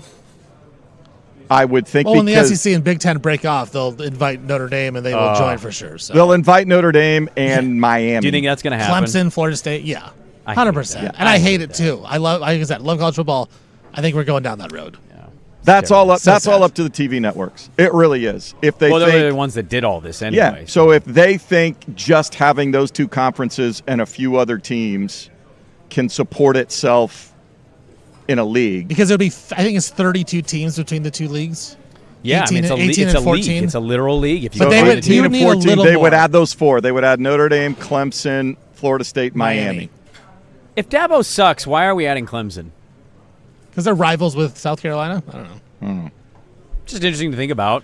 That is true. Or maybe one. I mean, you would have what, 36 teams? Yeah. Yeah. We get to 40. Just have 40 teams. There's too many teams because Texas Tech would buy their way in. Texas Tech SMU would want to buy their way in. BYU would want to buy their way in. Right. Yeah, those big money programs that are on the outside of what we're talking about, and they would want that money. And I feel like we've learned anything about college football. You can buy your way into a lot of things. You can be bribed pretty easily. Order up! Here's my problem with Herbert, and I used to be a big fan, and I still like him. His last 2 playoff games in Houston through 5 picks, unbelievably horrific. And I understand the tackles are hurt. Lewis will get into that last year in New England, but he was terrible on that Sunday night game. 2 big playoff games, he didn't show up. They don't have a home field advantage. I'm not so sold that he is going to be as good as we thought he was going to be, say, 2 or 3 years ago. There's one of my favorites in the industry, a Hall of Famer, Chris Mad Dog Russo. He might be out on Justin Herbert now, who is 0-3 in the playoffs. Last 3 playoff games, the 3 playoff games for Herbert, 61.3 completion percentage, 43.8 completion percentage, 58.1 completion percentage. He's got 2 touchdowns, 4 interceptions in 3 career playoff games. Not very good. And I also believe the fourth quarter numbers are much worse, just split-wise, than the first 3 quarters for Herbert. Like, he hasn't played great in the fourth quarter as well. Look, I mean, you look at Herbert, he's awesome skills-wise. He just hasn't put it together. Also, was it his fault that the Chargers couldn't get a stop against the Jags in the playoffs? Oh, I mean, the 27-point lead was insane. I get it. Like, maybe he needs to make one more play, and now he's just getting killed because, I don't know, his hot girlfriend or hot fiance is playing with his hair on the sidelines. Who cares? That's my Shanahan take, because he gets blamed for the Super Bowl loss against the Patriots, even though he wasn't the head coach. Right. They had 28 points against a Bill Belichick defense. Like, we act like that's bad. I know. I get, like, how about you get a stop? I get you need maybe like one more first down, but like also you got to that point where you're up by 25 points. Yeah, maybe don't give up. Right. You know, a 25-point lead on the defensive side. Finally, here in the Cafe Day, Dirt and Sprague. Order up! Relief, because they needed somebody like Diggs so badly, and we've been literally stuck on wide receiver 2 talk for about the last two months plus. The Ayuk, video series that he had out on Netflix was, well received in terms of the entertainment value, but it pretty much self-sabotaged him to a level where he was untouchable, and we knew that they weren't going to do it, a couple of weeks ago. And so it came down to Diggs. I don't think there was interest in anybody else, and they got it done, and they need it. It's Kevin Sheehan on ESPN Radio, works in D.C., on the signing of Stephon Diggs to the Washington Commanders. Huh? Yeah. I love Jaden Daniels. You do? I do. Okay. I mean, I think he's awesome. Uh-huh. But he's got McLaurin and Diggs. Yeah. I wanted my team to sign Diggs. Niners. Well, everyone's hurt, so that's you're all in. I mean, you're all in on this year, right? Kittle's coming back eventually. I don't know if Evans will stay healthy, but give Brock Purdy as many weapons as you can. I'm with you. Like, Diggs, personality-wise, is a weirdo. It's a short-term situation. Like, he is a crazy person, but at the same time, like, he can still play. Yeah. He was the best receiver on the Patriots last season, made the Super Bowl. Like, he can still play. He's still young enough where he's not going to fall off a cliff, I don't think. So I don't mind the signing for the Commanders because I think Jaden Daniels just needs more help. But, man, you're right. Short-term, for sure. He's also go back home. Absolutely. I think it's a good deal for Washington because they need to get back in the winning direction. I'm not a big Diggs guy, but if he's your 2, your 3, whatever, I think it's a good fit. Finally, don't have audio on it. Dylan Brooks, 3-year, $73 million deal with the Suns. Good for him, I guess. Dylan the villain. He pokes bears and then doesn't talk after the bear bites him, but you know what? He's found a good place in Phoenix for himself. The Suns, I feel like, are pulling a real Blazers here where it's like, hey, we made the play-in. We're really into our guys. Yeah, so we're going to pay them all, and now we're kind of stuck as the 8th seed. He's an interesting player. I like him as a player. Would you like him in Portland? Yeah. Portland needs a guy like that. Yeah, I tend to agree with you. So they get their business done with Dylan Brooks. There we go. Cafe Day, Dirt and Sprague. We do it every day at 7 a.m. Coming up next, some day ones in college football. Greg Oden's going to join us at 8 a.m. We're back with more on The Fan. Time to open the door to the Blazers. This is the Blazers Report, brought to you by Ponderosa Garage Doors, Portland's repair and installation experts. In the dressing rooms, training and medical facilities, player amenities were not built to support a second growing franchise, let alone a women's team competing for talent in a league where facility quality increasingly shapes where players choose to sign. There's Fire President Claire Hamill at the city council meeting yesterday. And I think it's an underrated part of this, too, is like we have another franchise that plays in that building. It's not set up in any way to be having another team in it.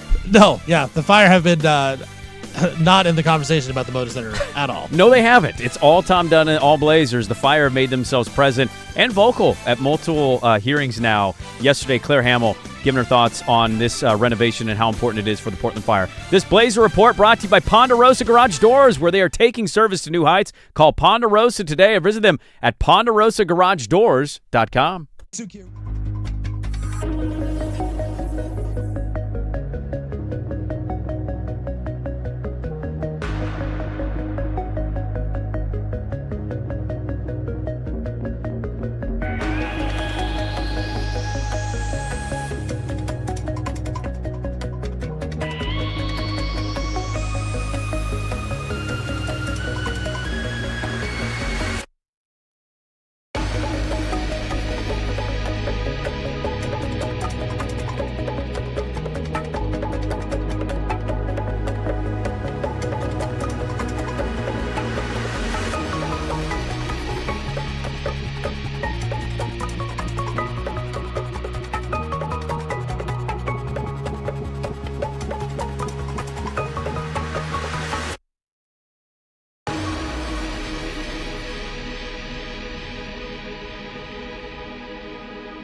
The George McCoy and Warren Allen Sports Desk, a Sports Center update on the Fan Sports Network, 105.1 FM and 1080 AM. First on the Fan, the long off season officially over tonight. There will be football on your TV screen. It is the NFL Hall of Fame game from Canton, Ohio. Panthers and Cardinals getting the honor. 5 o'clock kick on KGW 8. Carolina 1.5-point favorite. Elsewhere in the NFL, Colts reach an agreement with running back Jonathan Taylor on a 2-year, $44 million extension. Stephon Diggs has joined the Commanders, agreeing to a 1-year deal worth up to $12 million. Timbers start group play in the Leagues Cup tonight at Providence Park, hosting Puebla. 7:30 p.m. kickoff. We'll have it on the Fan. Portland a favorite on the money line at -165. Pre-game coverage 6:30 following primetime. Over on 910 ESPN Portland, it's the Fire trying to end a 5-game losing streak, hosting the Toronto Tempo. 7 o'clock tip, pre-game coverage at 6:45. Portland a 2.5-point favorite. I'm Jason Swigard from the George McCoy at Warren Allen Sports Desk. Don't call your mom. Call George McCoy at warrenallen.com. This is the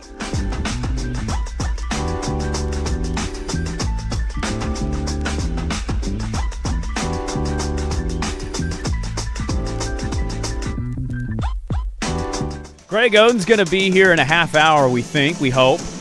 What do we talk about? I mean, where do you start with Greg Oden? I have questions for really tall guys. How do they sleep on the road? Standard toilet work okay? Is driving fun? You know, I have tall people questions. Because you're tall. I'm fine, you know. I'm 6'1" in shoes. I'm okay. Fine. Yeah. When did he hit his growth spurt in high school, and when did he have to start having clothes tailored? He might have been a middle school guy. Some of those guys get to 6'8" in middle school. I know. Holy crap. And you're right about the car thing, because even me, I'm 6'2". I remember I sat in a car one time, back in the day, and my head would hit the ceiling. Right. And I'm like, and if you're having that and I'm issue, I'm not even that, I'm 6'2". How do these dudes actually do it? And you can't, I know they have a lot of money, most of these guys, but you got to custom literally everything. That's crazy. Yeah. I measured my front door, and I told my daughter, if Wimby came into our house, he'd have to duck to get in. Yeah. That's nuts. What, do you want to duck in every room you're going through? Be annoying. That would be annoying. And you'd kind of hit your head once in a while just because you're like, oh, damn it. Dude, I hit my head anyways right now because I'm an idiot. Exactly. Yeah, exactly. So Greg Oden will join us. We'll have a lot of fun with him in the 8 a.m. hour. Let's get to some local college football. We had day ones of camp, guys. You pretty excited? Oh, sure. Expectations for the Ducks is what for you? Are you title or bust guy? Title or bust. Okay. It's not title or bust because, look, if they make the title game, they make the semis, and it's a good game, I'm not going to be like, fire Dan Lanning. Well, also, if they lose their first playoff game, are we firing Dan Lanning? No, you're not firing Dan Lanning anyways, but I will say, if they flame out and they get dump trucks like they have the last 2 years, I got real questions. Okay. I got real questions to ask. Not saying Dan Lanning is not the guy because I love Lanning. And, I'm more of a Duck hater than I would be a Duck, rooter honor, if that's the word, rooter honor. I had you as a Duck fan for some reason. No. Am I wrong? Okay, no, I'm wrong on that. I'm not. I'm more Duck hater, but I love Dan Lanning. Yeah. And it makes it hard because I'm I want to hate him, but I love him. I think he's great. And so, I look, on paper, I think the Ducks, you could argue they're the best team in the nation. On paper. Yeah. And so, I do think that the expectations should be high. I think it's crazy that we do have these Duck fans that are like, well, we just need to take another step and not get blown out. If we make the semis in this close game, we should be okay. I think it should be. That's the difference between the SEC and Ohio State and Oregon right now, is you need to get the mindset, we should be competing for the title. We should be in the title game. We should be upset if we don't win a national championship. But again, I'm not going to say if it's an unsuccessful season, they don't win a title, but it should be. We should be in the title game. We should win a championship this year. This is the year. Yeah. Well, you should be in the mix, right? This is the year that they have all been waiting for. Everything has come along. And I remember talking to Brett Ciancia, pick six. Last year, he's like, yeah, Ducks will be good. Next year's the year. Everyone said next year's the year. Every national media guy, Ducks are awesome. Ducks are great. Ducks are number one. They need to be in the mix, like you said. Yeah. But they can't get dump trucks again in the championship game or the semis or something like that. Well, dump trucked or not dump trucked, if they lose in the second playoff game, for example, they go to the quarters. They get out of their home game, right? I use Josh Pate's bracket as an example. He has them beating Oklahoma at home, and then they play Notre Dame in the first quarter game, and he has them losing. Right. I'm not saying they get blown out, but the quarterfinals for that team, is going to make people be like, not feel great, right? A little disappointing. But to your point of like, next year's the year. It was like that Mariota's last year. Yeah. It didn't have the same level of feel, but you kind of wondered that with Herbert's last year. Mm-hmm. Bo Nix's last year. Like, I just feel like you're right, and also you're wrong in the sense of like, in 2 years, we're going to say this. They're going to say, hey, those sophomores, they're juniors, they're seniors, they kept them. Like, Oregon's always going to have their NIL together. They're always going to be reliable in that category. And so I think you're going to have more guys opt to stay than not compared to most programs. And so it's like, this year's the year for Oregon. In 2 years, I wouldn't be shocked if we're saying it. In 3 years, we're saying it. Like, I think that's the kind of talent he's building. And I'm with you. Like, I really don't care all that much about the Oregon better win it, but Dan Lanning is impossible not to like. And so he is sitting with pressure. I just don't know how to gauge the pressure because I also know he's not going anywhere, and he's 39 years old. That's the thing is there's no pressure on him to lose his job, right? Like, it's not a Sark situation where if they go 9-3 and lose in the first round of the playoffs, like, I wouldn't be surprised if Texas like, see you later. Yeah. Like, the Arch Manning thing didn't work out. Yep. You were all riding your coattails. So, like, you made a good point about Lanning as well. Lanning has kept guys in Oregon. Like, who's the best player they lost in the portal? I can't name them. Right. Like, they keep their talent, and they have pretty much they've hit on every portal guy. The only guy that didn't was Mekhi Hughes, the running back. He's at Houston now. That didn't work out. He was supposed to be really good, but like outside of that, every guy he's got in the portal has worked. So you might be right, and in 2 years we're looking and saying, man, this team's even more loaded. But the difference is right now is the defensive line. Yeah. They have 4 dudes that are going to be like second to third round picks at the worst. I mean, on paper going in, it's the best defensive line in their program's history. Right, and so and it's probably the best in the nation right now. Like Sukins is like it's either them or Indiana. Indiana with Daly now is unbelievable, and that's something that the Ducks have never had before. Right, Mm-hmm. They've never had that level of defensive line, which last year got Miami to the title game. We saw Indiana the way they dominated. So. Look, they may be in line in the next couple of years again to make national championships, but for right now, this is the best Oregon team on paper, and I think this is maybe the best team in the nation. So for me, it is you got to be there. Yeah, you got to win. Like that should be the expectations. We should win a national championship this year if I'm a Duck. I mean, it's his record, and just watching the games makes you know really good coach, really good, puzzling. How those 2 playoff games have ended. I mean, just like, I can't even put it into words. What do you put that on Lanning or on the court? Because a lot of Ducks fans will say the coordinators, right? Well, it's always Stein year, and Dupoy, yeah. all those guys. Is it a coordinator thing? Last year, to me, we talked about this going into the playoff. When we found out those 2 were lead candidates, one was Will Stein going to Kentucky, felt like it was going to always happen. Right. And then Lapoy's name popped up. We talked about it on the show. And there's a quote from Florida coach, Dan Mullen. Yes. Famously at UNLV, he said, when I was a coordinator and I got the job at Florida or Mississippi State, I was a coordinator. From 6 a.m.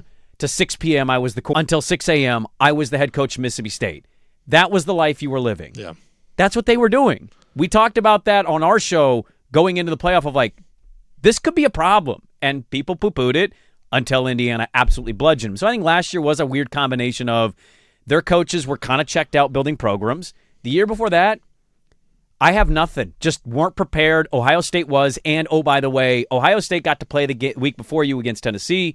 They absolutely got the rest together and hit their full stride. I mean, the kind of bad luck in some ways also can't excuse or explain how you in back-to-back years lose the way you've lost. Well, and that goes into this year of I think the biggest question is the coordinators. Like you lost those guys, but now you kept internal. You kept internal. Yep. And Maringer was the Rutgers offensive coordinator in his one stop and was one of the worst offenses ever. Now it's Rutgers. I understand that. And it was also a long time ago. It was one season. I don't put any stock in that. You don't put any stock into that? Zero. Like okay. If they struggle this year and we're not talking about massive O-line and quarterback injury, dude, I'll walk it right back and say, dude, I was wrong. Yeah. I don't even know what the offense is. It largely is probably going to be what Stein was doing. How can I put stock in a one-season sample at Rutgers when he's going to have this talent? No. You're probably right. That's just the only thing we can go off of. But I think it was interesting because everybody wanted the dude at Florida. He was at Georgia Tech last year, the offensive coordinator, went to Florida. And I think a lot of Duck fans wanted him to be the offensive coordinator. Looked like they, maybe they explored it and they're like, no, we got this guy in-house. We're going to keep it kind of the same as it was. I don't necessarily love that, but Dan Lanning does. And Lanning has kind of earned that trust from me. Like, who has he missed on? Like, in your point of the portal, who are the coaches he's missed on? None. Because when Kenny Dillingham got hired, I had somebody text me and say, the dude's never called plays. This is not a good hire. And then everybody wanted him. Everybody wanted him. He was gone in 1 year. Will Stein was a UTSA guy. Bring him in, 2 years? 2 years. He's at an SEC school. Yeah. Tosh Lupoy, like he was just a recruiter. Obviously, he's got some, he's not the best X and O's guy. He goes to Cal. Maybe he's a little better than we give him That's credit, what I'm saying. Like Lanning kind of has earned a bunch of trust from me. That's what I'm saying. Until they get absolutely railroaded. That's why I don't put it in the Rutgers thing. I'm like, it's 1 year. It's Rutgers, dude. You could be amazing. If you go to Rutgers, you're going to suck. You're going to suck, all right? All right. Let's get to the audio. I didn't get the audio part of that. Dan Lanning recapping day one of fall camp as a kickoff. And also we've got some Jamarcus Shepard at Oregon State. We'll have Greg Oden at 8. Pac-12 had a settlement with the Mountain West yesterday. And we can get into that a little bit today, but back with Lanning audio on the Fan.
a.m.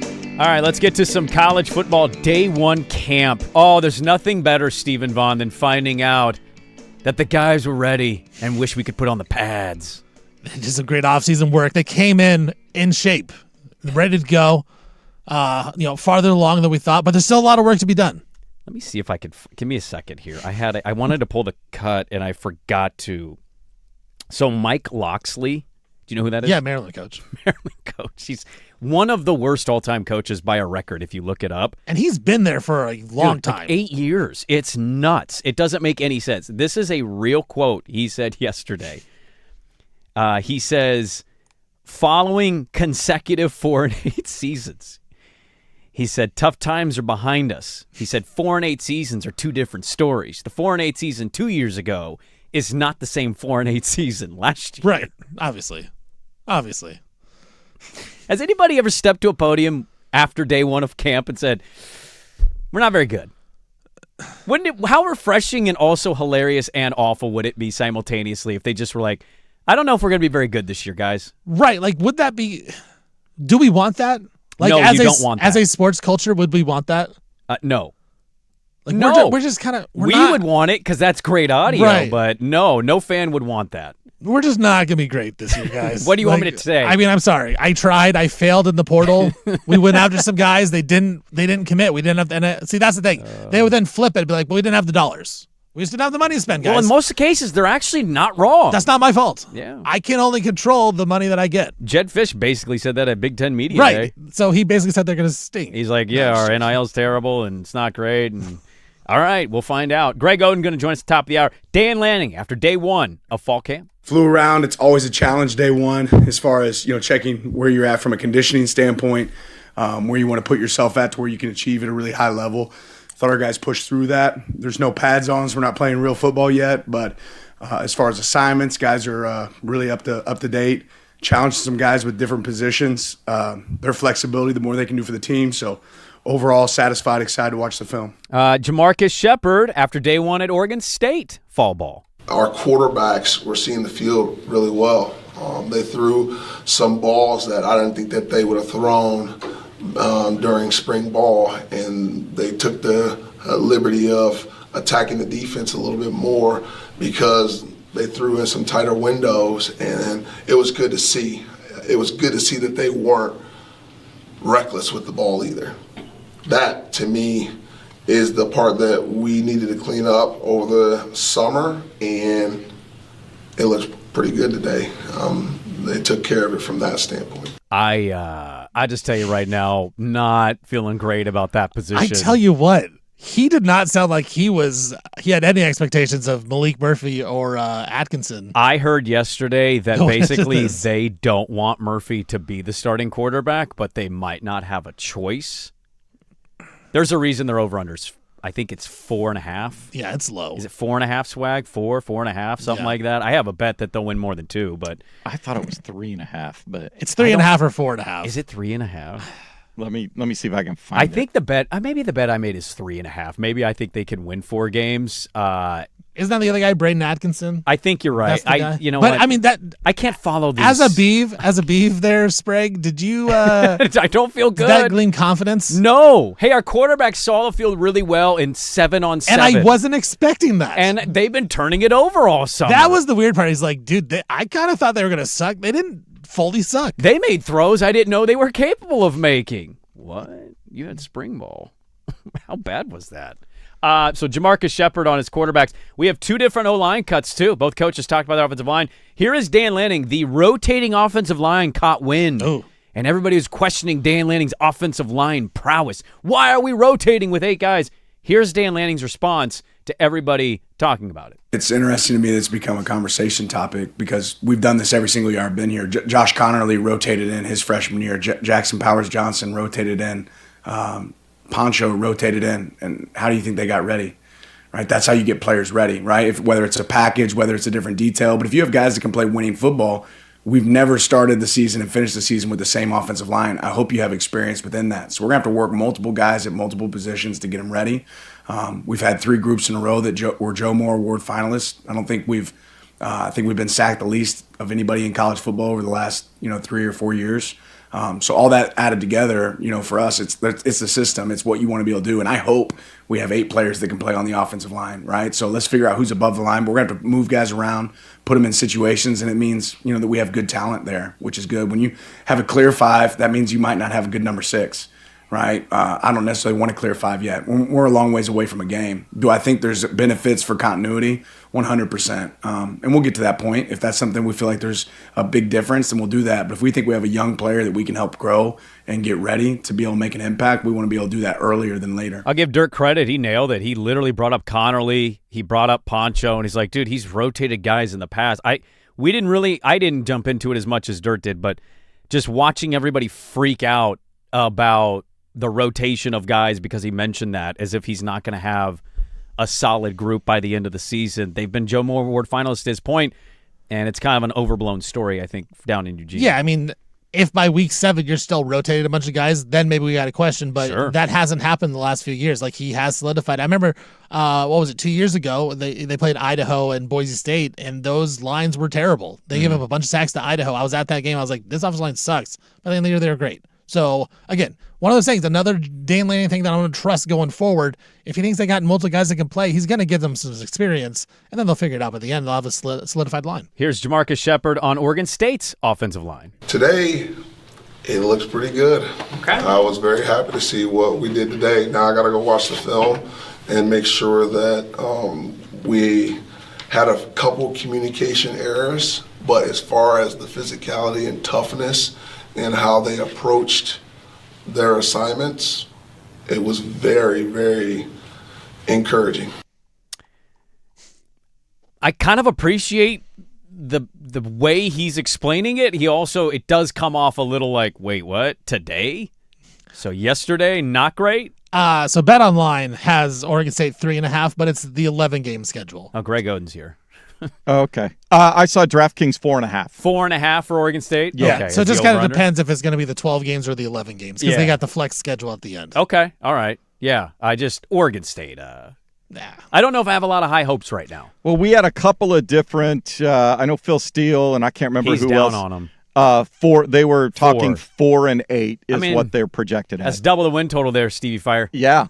Hell yeah. I think there's 100% improvement from last year. We'll find out what they are because they got Houston and Texas Tech at the start of the year. If they can keep it close, you're thinking, man, maybe they could compete with a bowl game. But it is utterly depressing to think about a 4-8 season off a 2-10 season, but in a way, I think there's going to be aspects where you look and you go, is culture being established? Are they hanging in these games? What do you turn over 60, 70% of the roster? Maybe more than that. Yeah, it's a complete overhaul. You're starting from scratch. Yeah, and we knew he was going into that with it. All right, one more. Dan Lanning on Samples being arrested. The video came out. K-Val sent out the video. The whole video. Not a good look. Here was Dan Lanning on it. Yeah, I mean, we were aware of this back in April when it first happened. For one, we take it extremely seriously, right? There's accountabilities that are required, and they were required in this moment. And on the same note, they've been completed. But it's something we'll always take very serious. There's always consequences in those moments, and we handled that internally like we do with several things that you guys don't necessarily know about. Oh, SEC coach there. We handled it internally. Don't worry about it. Move on. We had an internal investigation that we set apart. We did it by ourselves, and we came out really good in it. We looked really good in this situation. So we've decided it's not as bad as you think it is. Right. We decided that it was a great job by us. That's a very SEC-like response there. By the way, also kind of teasing, more's happened here than you even know. And I'm like, well... Kind of respected, though. I mean, he's kind of throwing in our face. We can't find out all the bad things that have happened off the field. Hey, he's a good coach. He got interviewed by North Texas. Like, let's keep him here. Yeah. So the video released by K-Val, the full video, and Rashad Samples with the DUI arrest back all the way in April. All right, there's a little bit of a snippet, a look of day one camp, Oregon State, coming up in the third hour. It is a loaded third hour with one guest and one guest only. Gregory Oden's going to join us. Hour number 3 in studio. Dirt and Sprague, 105.1 The Fan. It's time for Who's Stinking It Up. Do not go in there. A sports lowlight, ripped from the headlines. We couldn't do diddly poo. Brought to you by Three Mountains Home Services. Schedule your appointment online at threemountainshomservices.com. It looked like they put an emphasis in the second half on stopping our transition, and that came with also we played better defensively in the first half, so we got stops and were able to get out. There's Paige Beckers after the Wings blew a 20-point lead to the Washington Mystics. They trailed by 20 in the third quarter. Largest comeback win by any team this season and the largest since 2017. Mystics outscored the Wings 40-16 over the final 13 minutes of the game. I turned this back on at the end of the comeback. Utter disbelief is how would you describe what the Dallas Wings looked like. That's how Paige Beckers looked in the postgame. It was crazy. Mystics come back huge. Who's stinking it up? The Dallas Wings. Brought to you by Three Mountains Home Services, who want to make sure that AC is working smoothly, and they have a tune-up special for just $89. Three Mountains certified techs are ready to help you beat the heat. Book your appointment today. ThreeMountainsHomeservices.com. Hey, everybody.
From the George McCoy and Warren Allen Sports Desk, a Sports Center update on the Fan Sports Network, 105.1 FM and 1080 AM. First on The Fan, the NFL season officially kicks off tonight in Canton, Ohio with the Hall of Fame game. Panthers and Cardinals get the honor.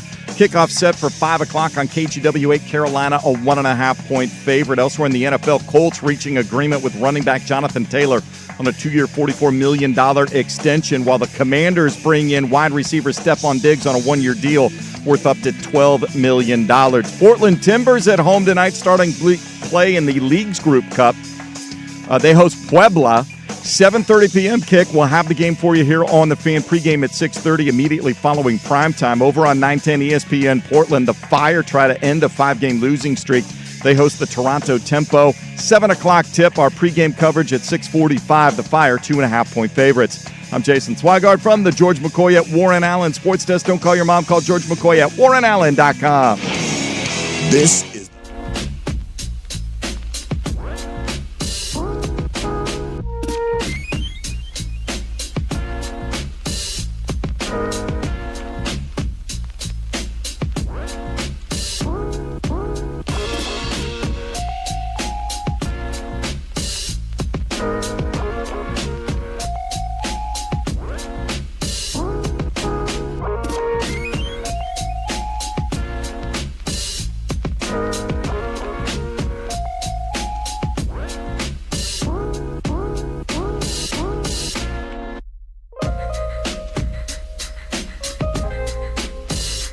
back in. Hour number 3, Dirt and Sprague here, 105.1 The Fan and the Fan Sports Network. Good morning. Hello. Nice to see everybody on this beautiful Thursday morning. Hope your drive-in is going well. And thanks for hanging with us. A lot to get to in the third hour. We have one guest. The fourth hour, we have another guest as well. So we'll be trading one superstar for another superstar from the 8 to 9 a.m. exchange. But the big one is, it's hour 3. It's Greg. Right. It's Greg studio. And that, I was sitting there, but that is not me anymore. That is a giant Greg Oden, not me. Yes, that is no longer Stephen Vaughn over there. We got Greg Oden over here on the YouTubes hanging out with us in studio. He's at the PDXYZ event. Keynote speaker yesterday for the Fireside Chat, got in late, and he is looking forward to the event as it rolls on today as well. Star-studded event. He's one of the biggest names on it. Dame Lillard's also out there. You got some local coaches from Oregon State, business leaders all throughout. It's a great event, PDXYZ. I know Danny will be out there live at the event, teeing it up and getting everybody excited for it. But it's great to have you in studio. We talked with you a couple months ago on the phone, and that was a great chat. How you been? And thanks for coming in studio, man. Thank you. As I said, radio people can't see me, but YouTube you can. I was not prepared for this. I did not know I was going to be on camera. You look great, though, dude. I mean, come on. Yeah, for a guy who's not a morning person. You're not a morning person. I was going to ask you that. I am not. Okay. I don't know why. Well, mostly because I'm a night owl. I don't go to sleep till sometime after 1. Oh, really? Even when I'm not doing anything, it's just... I just don't sleep till 1. So you brought in the Ohio State gear, and I love that because we're the home of the Ducks, and now it's football season for a lot of people. And we got this Ohio State-Oregon thing brewing locally for people. They hate your Buckeyes, and the Buckeyes have beaten them in the playoff. And how much into college football does Greg Oden get? Whenever we win. I am from Indiana, so it was bittersweet. I had a friend that went to IU and played football there. But I was still hurt when, they beat us Buckeyes in the Big Ten championship. So. Well, that's kind of the thing now. I feel like Oregon and Ohio State have built this rivalry, but does Ohio State even care about Oregon at this point? I feel like Oregon hates Ohio State more than Ohio State would hate Oregon. Oh. Like Ohio State seems like they're just Well, of they're course better. They would hate Ohio State more because we're better. That's what I'm saying. Like Oregon's trying to get to that level. They're still chasing us, I guess. Yeah. No. You guys had a lot of success when you were at Ohio State. Like, what is that like on a campus when your basketball team was as talented going into the season as many thought it would be, paired with the football program kind of being a blue blood of the sport? Like, what is that like on a campus? Honestly, at a football school is to me, it was perfect because no matter what we did, even with all the highs, football was still had all the eyes on them. So, it kind of felt like we were under the radar, and I kind of liked that, especially having all that pressure coming in as like one of the top recruiting classes. Still, no matter what we did, it was always eyes on football, and, we both made it to the national championship in 2007. So I know that's an insane thing to have happen. How many crossover friends, like, were you guys pretty friendly football guys, basketball guys? Yes, very much so. I think we had a good relationship because football always still knew they were number one. So, they had no fight from us. So. They just want, just a couple more eyeballs on the basketball team. That's all good. Yeah, I mean, talk about that recruiting class. Just, you and Conley obviously were the headliners of it, growing up together, all that. Like, was that kind of like a package deal, you guys, back in the day, or?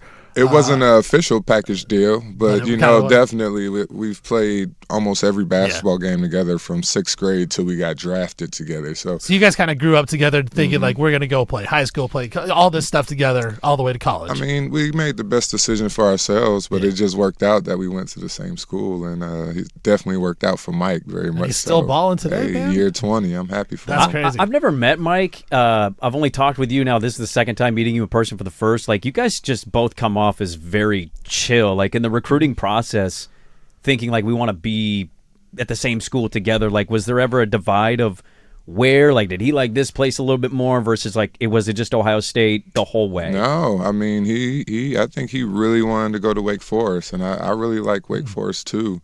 I think when the eyes kind of looked Chris Paul was leaving, it kind of made sense for us to go a place that we felt comfortable at. And I think that Mata in Columbus was the right place for us. Was Skip Prosser still at Wake Forest at that point? Yeah. Yes, he was. Yeah, that was a good program, man. Yeah, you could have replaced Tim Duncan. He could have replaced CP3. It was actually a really good program. Yeah, they kept it going for a little bit too.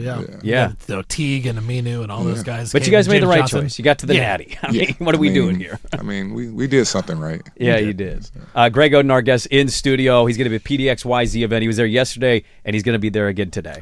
Yeah, Greg, I want to ask you about this. So, reading the internet of basketball, it's the worst. Like, seeing fans and teenagers and old heads, we all kind of argue about things.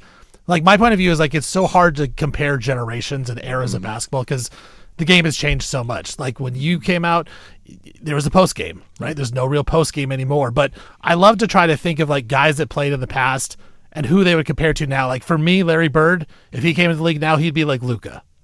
He'd be like Luka Doncic. He'd be a point guard, have the ball, handle it all the time. I feel like Shaq would be like Giannis. Like, they'd let him dribble the ball a bit because he could move back in the day. Like, if Greg Oden were going into the 2026 NBA draft and he's preparing for the NBA, how do you think your game would translate? And like, what would you add to your game, or would you kind of say the same? Would you just be defensive-minded center that's just going to dominate that side of the ball? Well, I mean, if I was able to dominate like I played, which was kind of, I'm not going to say Shaq, but Shaq-ish. Right. Yeah. I would definitely do that because these centers these days are a little like skinny. You would still try to be posting up. Yeah, I would still try to be posting up. I mean, even though Jokic can shoot the three and he can ball handle, I mean, most of his points is in the paint just shooting right over somebody with that little floater, That dude jumps 6 inches off the ground and nothing happens. He's always touch, gonna get it. I mean, he's Sabonis in his prime from what I hear. Yeah. I just think he's one of the best out there. I think Embiid, when he's healthy, when he's in shape, he'll shoot the three, but he'll also take you down in the post and dominate you in the post. I think those are the two best right now. Obviously, Anthony Davis, when he's healthy as the bigs, those are just the guys. But I like he just got traded to the Pacers, Zubac. Oh, Zubac, yeah. He was good on the Clippers. Yeah. I think as an old school center, for me, somebody with touch, somebody that's just going to be solid, somebody that can't be pushed around, who can definitely command a defense. I think somebody like that, just adding a three to that game would be something. So would you look to add a three to your game if you? I mean, you would have to add the top of the key in the corner threes. Yeah. I just think that's just a must these days, especially to spread the floor out. And you had the touch back then, dude, too. I mean, I did. I just never shot threes. That's what I'm saying. I was like, why would I shoot threes if I can just dunk on you? I mean, yeah, it's hard to beat that. And then, with the injuries, I never really had the chance to kind of solidify my game to the point where I can actually expand it, because I was never really playing enough to actually dominate, before I can be like, all right, let me expand, because I see where I'm at now. So, I mean, I can see myself expanding, but I never had that opportunity. I think two centers I would think of, and what you're talking about, Stephen, with what Greg is also saying, is like the idea of what a player is when they come in the league, and then if they're there for a certain length, evolving into something different, like Brooke Lopez. Marc Gasol, like two guys that they did not shoot threes. Like, go look at the difference between 1 year Brooke, he shot like 1 3 a game, and the next year was like 8. And it was like from then on, he became a 3-point specialist. Yeah. It's a wild way of evolving. I find on the internet stuff, also television, I don't know what it is about basketball. I love basketball. I've watched it my whole life. I don't know what it is about the sport that lends itself to, I think, the most ridiculous conversations in how we cover or talk about a sport from a media standpoint. The ESPN shows, is this guy a GOAT? Is this guy clutch? Is this guy a bum, a bust, a whatever? Like, they don't cover it the way they cover other sports. And I've always found that very odd about basketball. I actually saw something earlier this week, and I think it was surrounding Caitlin Clark. Somebody asked her like a political question, and then that was a big debate, and it was just like, you don't do that to anybody else. You don't go to Bobby Flay and ask him what his political views are, But when it comes to basketball, it's always, no, you need to answer this. You need to talk about this. Yeah. And it's like, why is that, Yeah, what is it about that sport? It's even former players. Like, you get former players that'll kind of crap on the modern day players, and I don't know what that is. Why don't they support it more, or like why don't they like lend a voice behind like advocating for the players in the league? Like, it just feels like it's a lot of former players who are, I don't know, maybe not jealous is the right term. Bitter or some, I don't know what it is, man. But there's a weird thing around the way the league is covered, even by former players, where they're constantly saying, well, he's not good enough. He needs this guy. He needs that guy to save him. It's just an odd dynamic. You always need the drama. I just think, I don't think it's particularly coming from the former players, like this is the attack that I want to do. Yeah. I can think of one, but I don't speak of him. He did football. He's terrible. But, I just think the guys, it's coming up from the higher-ups. Yeah. As you've seen with ESPN and those guys getting fired, if, they start getting a little bit of influence, and you can start dictating your own narrative, higher-ups is like, nah, we got to control that. So, it's coming from somewhere. I don't think it's necessarily coming from the players. Gotcha. Greg Oden in studio joining us. That's why I love what you're saying right now, because, like, you're paying respects to all the guys that play now, but you're also like, dude, if I played, I'd still be great too. You understand. It's just like, I was awesome back then, but I'd be great now. Where a lot of people are like, nah, like if you couldn't play in the 2000s, you couldn't play now. And it's so weird to me, like you're saying, Brandon. It does go that way too, where it's like those guys weren't good enough to play in a certain era. Like they couldn't handle the toughness, they couldn't handle the physicality. It's like, no, like the game has evolved. You love Embiid, you love Jokic, but also you stick me out there, I'm gonna be great as well. I'm pretty sure guys will evolve. Obviously LeBron playing in basically 3 different decades, I think your game can evolve, and the type of players, once you make it to the pros, you're one of the best in the world. So I think you can withstand, evolving your game. What was that like playing with LeBron? It was fun. Yeah. Believe me, I've never seen a more talented person, and I just mean individual, like as a human being. And then when you go on the court, I've seen him do things I've never seen before on a basketball court, and still being one of the nicest human beings and one of the busiest human beings in the world. Do you think that was peak LeBron, the Heat LeBron, or is it when he was in Cleveland? I always say that Miami LeBron was a creative player. I think Miami LeBron was probably that 4 years was probably one of the best 4 years you could possibly do as a player. But to add the 3 to his game, the maturity, the way he actually game managed, I thought LeBron was, when he got to Cleveland, I think that's how you bring a championship to the second Cleveland Ohio. one. Is he talking about the second Cleveland run? Yeah, second Cleveland Yeah, that's run. my favorite LeBron, I think. It felt like he had unlocked. He'd gone through the loss of the Maverick thing, won the title, came up short, and then it just felt like his brain had unlocked so many aspects of basketball, and he still had all the kind of the prime. I mean, he was 8 years going to the finals in a row. I mean, It's insane. That's a lot of basketball, and actually a lot of not time off. Most guys when the season's over, take that little break.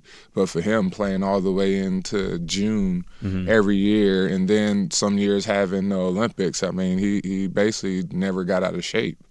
I mean, to have that type of discipline, for all these years, 23 now, I mean, it's just amazing. And high intensity games, too. Yes. I mean, everybody say he had a down year, averaging 20 and 7 and 6 or At something age, like that. That's a career year for 90% of the league. It's insane. Career year? What? I would feel like I'm a Hall of Famer just doing that 1 year. Touche. That's a good point. Greg Oden joining us in studio is going to be the PDXYZ event there yesterday for Fireside Chat. He's one of the speakers at the event. Happens every year. It's a great event. Business leaders, sports leaders, coaches, players, former players, you name it. A lot of people out at PDXYZ. Danny will be out there live for the firm coming up after our show. You coached for a little bit. Do you like the way, just as somebody who grew up in one era of playing basketball and training, the way I guess the sport has evolved and seeing the way that we play the game, like how much you enjoy watching it? Oh, I definitely enjoy watching the game. I've been a fan of basketball, even more of a fan since I retired. And I thought I was going to take that time and be like, I'm not watching basketball, but honestly, I was watching NBA TV and ESPN all day, like the next day, like all day. So, but on the coaching aspect, I think in college and high school, it's a lot going on with NIL. I think it's the motivation for these kids. It's all about money. I think motivation for the parents is all about money.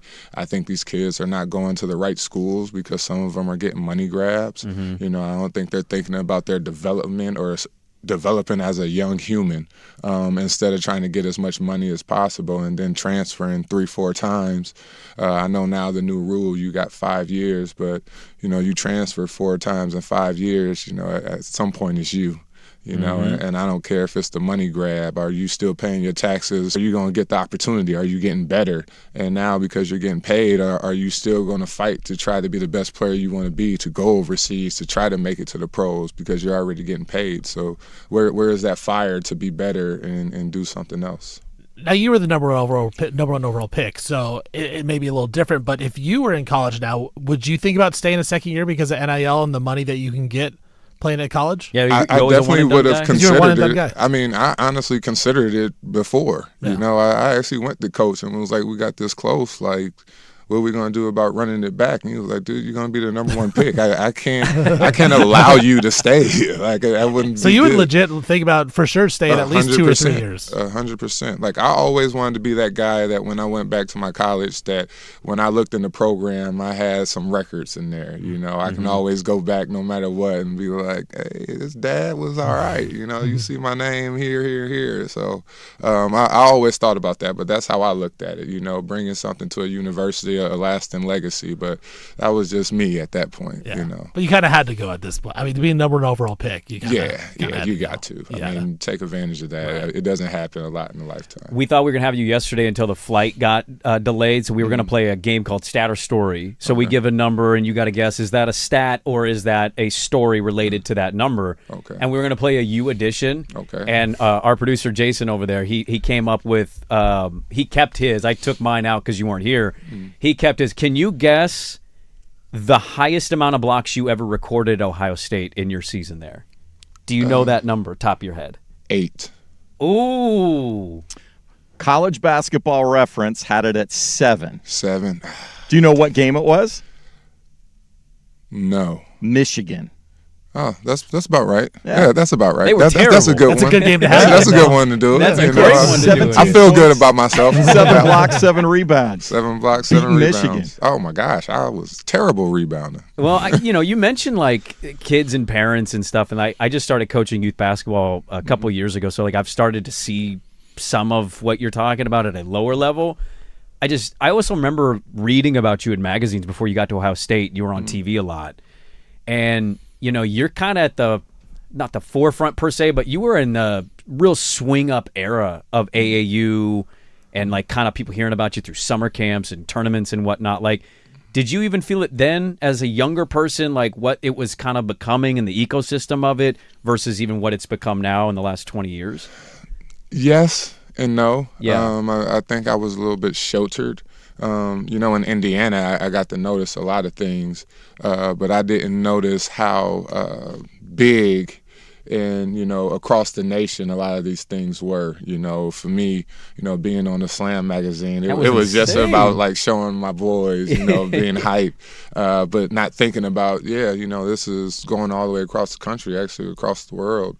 And people are seeing you there, and I'm 17 years old on the cover of that. I honestly didn't really think about that till just now, which is crazy. Dude, I read about you, and you had no idea I existed. It was just like, this cat's dominating high school basketball right now. Hey, that was literally my life. But you see, as we talk about youth sports, at that time, I just worried about playing basketball and being a student and being a kid. And I think that's what a lot of these kids are missing. It's all about what can this NIL do. A lot of parents living through their kids. The one thing that I hear a lot of coaches say is, let the coach and you be the parent. You can be there in the sidelines trying to tell your kid what to do, but if you're going to do that, you might as well coach them. Let the coach actually be the coach and let them have their ups and downs, but they also going to need their parent once that game's over. So please put more effort into being the parent instead of being the coach on the sideline. Dude, I'm going to clip this up because I have 2 kids, 11 and 7, and it's like you see that all the time, just these parents out in the crowd acted like they know what they're doing. It's like, go out and coach them then. Like if you know what you're talking about, go do it. And you hear these athletes like you as a high-level athlete, you're saying, dude, just let them go play. Let them have some fun. Let them figure it out themselves and stay out of it, and there'll be a lot more better experience. I mean, they're going to need your support as a parent more than anything. I've never been more tested than being in the middle of a game and somebody's dad is literally behind me. Shoot! Are you going to go in the stands and hand them the clipboard? I wanted to, but I knew him too well, and I was like, she's double teamed, dude. Stop saying shoot the ball. That's the thing. These parents, too. Like, you're friends with them outside of it. You're like, I need you to shut up here. But, but I don't want to tell you to shut up. Yeah, I can't tell you, but I want to. Gregory Oden, our guest here. He's in studio. He's in town for the PDXYZ event. Got here yesterday, did the fireside chat. He'll be there again. We're going to roll on. Let's take a quick break. We'll dive into some Blazer stuff. I want to ask you about the Moda Center. You're going to be there tonight, and I want to ask you your thoughts on the building. I know you have a lot of thoughts on architecture and building and whatnot, but high-level athlete, you know what like a good environment looks like. I'm curious because we're going through a little something here locally, and then I have 7'1" questions I need to ask you as a 6'1" guy. Okay. About life as a 7'1" guy. Is that okay? Can we dive into height? That works for me. Okay, I'd love to dive in. Gregory Oden joins us. We roll on hour 3 on The Fan.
Sports Network, 105.1 FM and 1080 AM. If you've been arrested for DUI, you need a team of attorneys you can put your trust in. Call Reynolds Defense Firm today online at reynoldsdefensefirm.com. First on The Fan, the 2026 NFL season kicks off tonight in Canton, Ohio. It's the Hall of Fame game. Carolina Panthers and Arizona Cardinals have the honor. Kickoff just after 5 on KGW8. Panthers 1.5-point favorites. Right here at home, the Portland Timbers start group play in the Leagues Cup. They host Puebla. 7:30 kickoff here on The Fan from Providence Park. Portland's a favorite at -165 on the money line. Pre-game coverage at 6:30 immediately following primetime. Over at the Moda Center, it's the Portland Fire trying to end a 5-game losing streak, hosting the Toronto Tempo. Tip at 7. We have got pregame coverage on 910 ESPN Portland beginning at 6:45. The Fire, 2.5-point favorites. I'm Jason Swigard from the George McCoy at Warren Allen Sports Desk. Don't call your mom. Call George McCoy at warrenallen.com. This is the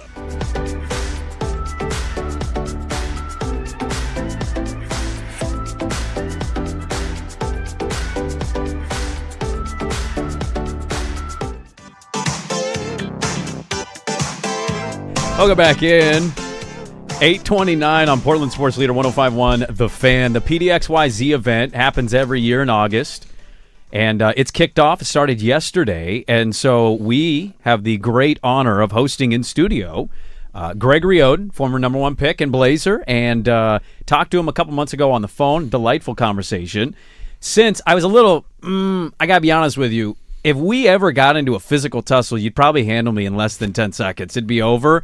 I was a little like wanting to fight Greg Oden for not telling me he used to smoke cigarettes and get $1 million in China and telling a different podcast Oh, my that. gosh. Did you know how viral that went? That went crazy viral that you smoked cigarettes 80 times a day and got $1 million tax-free. Well, first off, it wasn't 80. It was a pack a day, though. It was a pack a day. You still dabbling in the heaters? You still smoking? No. Okay. All right. All right. First off, the ones over here ain't like over there. Really? Over there, you hit it 3 times, it's gone. Over here, you hit it 50 times, and it's still almost done. Now, you were in China. I went to Vietnam in 2019, and I noted going to like their version of 7-Eleven. Mm-hmm. They sell cigarettes in Vietnam. I don't know if it's like this in China. On the cover of the cigarette is not the company. It doesn't say Marlboro. There's not a Camel on there. It is a person that has lung cancer, or their jaw is removed, or they're smoking out of a hole. They like have photos of these people to like get you to not smoke. It's a very weird tactic or policy that they have. I think it's smart. I mean, it is smart, but it was get just something with a person with a hole in their throat. I think you might want to change your mind. Like, I probably shouldn't do this one. Yeah. That's a great story, though. I really enjoyed listening to that. But we got Gregory Oden in studio, PDXYZ event. Can we talk a little Blazers with you? Yes. We've made a lot of waves. We got El Cheapo is the owner.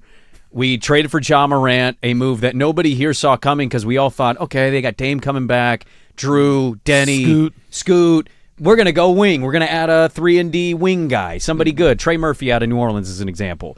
And they went and got Ja Morant. That was a pivot nobody saw coming. And now we're also in the middle of funding an arena renovation. The arena was built in 95, and it's really old, and they want the renovations. They don't want to put any money in. It's just... Welcome to the S-Storm of Portland Trailblazer offseason basketball.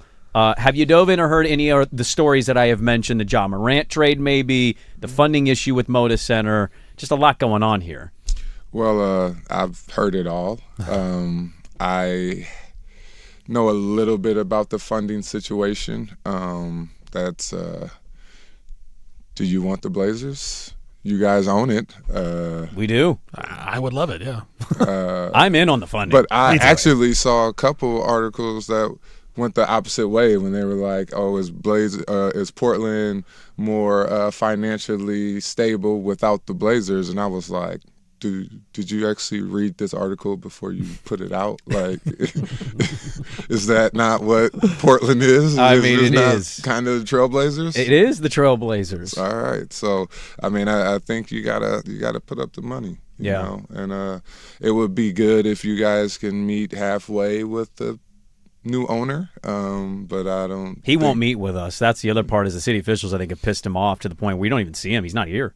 Oh, gosh. He's like in Dallas. He doesn't go to the city. He's a Texas guy. He didn't leave. Even this hockey team, he's not in Raleigh, North Carolina very much. He's always in Dallas. Okay, all right. Well, very hands-on but not seen owner. It's a very interesting dynamic. Yeah, that is very interesting. So, with that being said, then what are we talking about? So it seems like he has all the power, and it's like either we're going to put the money up or not. It feels that way, but also like I don't think he has anywhere to go with them. Like I think he would like to move them as the threat, and he's obviously using it, but what city would take him? Because Nashville is Memphis territory. That owner won't vote for it. San Antonio has Austin. They're not going to vote for that. Mm-hmm. We talked to a guy in Kansas City. They haven't really had the discussions. There's $600 million in the hole for the Royals Stadium. The Chiefs are there. Like they got their own issues, and their arena's kind of old. The Chiefs building a new stadium. Yeah, too, but they're right? building it in Missouri. No, Kansas. Or is it in Kansas? Yeah, I always get the Kansas City, them. Missouri thing. Yeah. So they got that. Outside of that, dude, And then Seattle and Vegas are going to be expansion teams. that's too much money to bypass.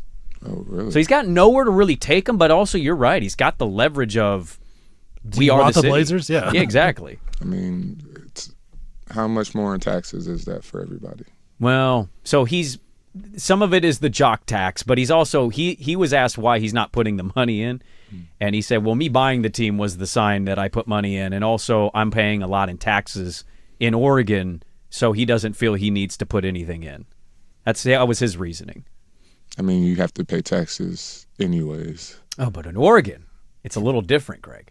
I don't know if you've heard that. I mean, I haven't in a long time, so please explain to me. It's just a high price to him, the taxes he has to pay here versus other places. Yeah. So Let's talk about some more fun, like on the court stuff. Let's get away from that. you don't want to talk about arena renovations? I want to hear what Gregory thinks about Ja coming to Portland. I am excited about Ja. I'm a big Ja Morant fan. Yeah. I think this is a fresh start for him. I think with Nike being here, just having some stability, having a city, that loves basketball and he loves the hoop. I think it can be a really good fit. I know we are a little guard heavy, but I think this is an opportunity for him to kind of change his game a little bit and probably add a little bit more defense. I mean, I can see him averaging 2.3 steals a game. That would be big time and show a little bit more to his game. But also, I know we talked about it's a possibility him coming off the bench. But what second unit is going to stop Ja Morant? Like, giving him that opportunity just to come in and just dominate and then have the ball in his hands, and it would be a whole different look to that offense. How does that mindset change you, though, of being a guy like Ja who was, they're trying to push him as the face of the NBA for a while there. Mm-hmm. If he's come off the bench, how does your mindset change from being the star to now the sixth man? I mean, we have some six mans that actually have been stars on their team, and we're talking about Jamal Crawford and the Lou Wills, Ginobili's. Yeah. I mean, Ginobili's freaking all-star. Mm-hmm. I thought that year that Kawhi won his first MVP, I thought that was Manu Ginobili's MVP. Yeah. I was on the other side with the Heat, and it was like we would be up by 2 or 3, then Manu would come in, and then we would be down by 10 within like 3 minutes. And it was just like that's a type of guy that, you're going to add a piece to a team, just flourish in your role. And I think that's the opportunity that Ja has. I mean, it doesn't matter if he's starting or if he's coming off the bench. Whatever they ask you to do, what's going to be best for the team. I think with Dame's leadership, hopefully, that can come in, and he can kind of, I'm not saying fall in line, but I think he can commit to the team in that aspect. Well, I mean, you mentioned in the last segment, playing and being with LeBron, and you talked about like the leadership aspect of all that, D Wade there, whatnot. But like, I am curious as somebody that's never been in the locker room, and you have both in the leadership, face of a franchise, and then also as a role guy. Like, what a locker room dynamic really looks like when you have a guy like Ja, who a lot of people speculate, is he changed? Is he going to be different? Is he going to be okay off the court? All that stuff that people have brought up. But like in the locker room, you've got Drew Holiday and Damian Lillard. Those are two as respected leaders or, locker room team guys, I think, as you can come across in the league. Like the real impact kind of that stuff can really have versus how we just talk about it when we're not in it. Yeah, I mean, first things first, I mean, we all don't really know Ja Morant like that. You know, we can speculate all the stuff that happened, but we're all not sitting in the locker room. We're not at home. We're not having conversations with him like that. You know, we don't know his true character like that. So he can be totally different. The narrative could just change. So we don't know what type of person he is. I know when I've met him before, he was actually a really good dude, a really stand-up human being, somebody that gave it all to that Memphis Grizzlies, to that franchise. And I think this opportunity, you know, and all the stuff that he went through, hopefully was humbling, and that he can become that guy that was almost the face of the franchise, face of the league, you know, and that type of player again. Mm-hmm. Coming to a place like Portland, like, you're kind of a big fish in a small pond, right? Like, this is all we kind of got are the Blazers. And so we really focus on it. And it can be a positive and a negative, but like, how do you think Ja can use that and use it as like a positive to maybe, you know, like you said, not fall in line, but maybe get a little more mature? Do you think that could actually help him by coming to Portland and having it be like, hey, you know what? This is what we're focused on right here in Portland. Like, we love the Blazers. We want you to get better. Do you think that could help him going forward? I mean, if you guys make the playoffs, you know, get the first round, you know, get to the second round possibly. I mean, I think honestly that's all he really needs to change the narrative. Get on the team and win and not have any problems. You know, that's the simple thing that he could possibly do.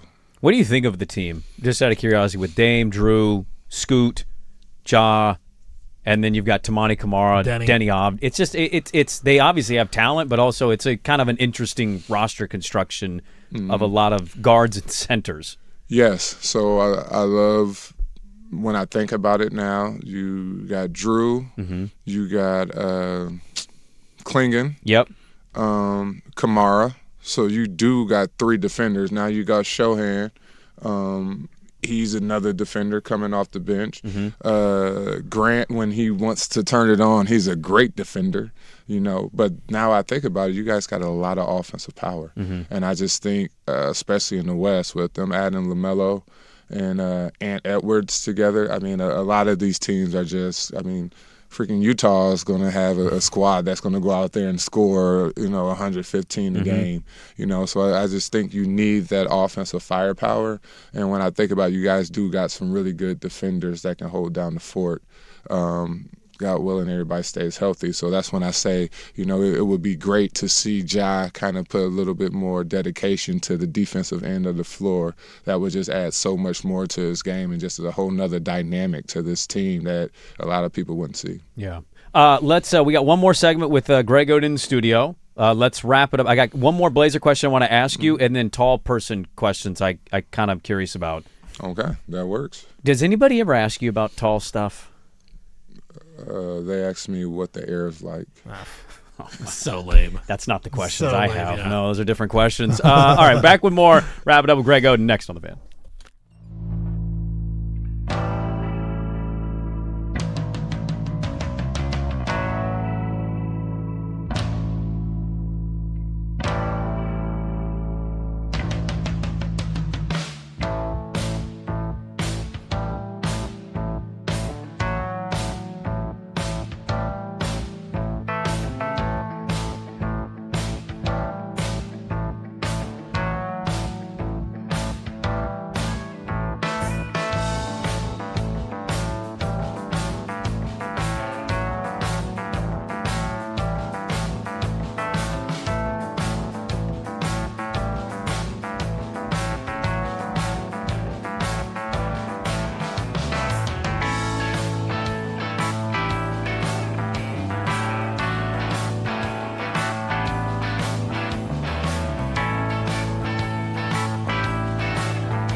2:36. We're going to go from number one pick in the NBA draft to Indy 500 winner.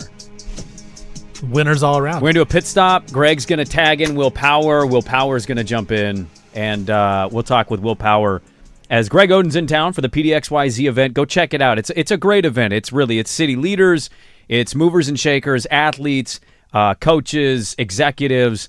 It's a great event. We've hosted the beginning of it a couple years ago just over here by our building, and they've been going for years strong. Danny's going to be out at the event as Greg Oden is one of the speakers at it. Now, real quick, at the event itself, when they reach out to you to see if you want to be a speaker, do they say, hey, we're interested in having you here? Do you say, what do I talk about? Or do you say, oh, I can come up with something? Like, do you have an idea of exactly what you're doing at the event going into it? Well, going into it, I got to know what they want their audience to come across, and then that way I can make a decision. If that's something that I know and that I speak about or that I can relate to, then I'll agree to it. But I'm honored that they brought me out here. It's a lot of people. I like to shout out Teresa Tran. She's big time. She does a lot of things. I've known her for a long time.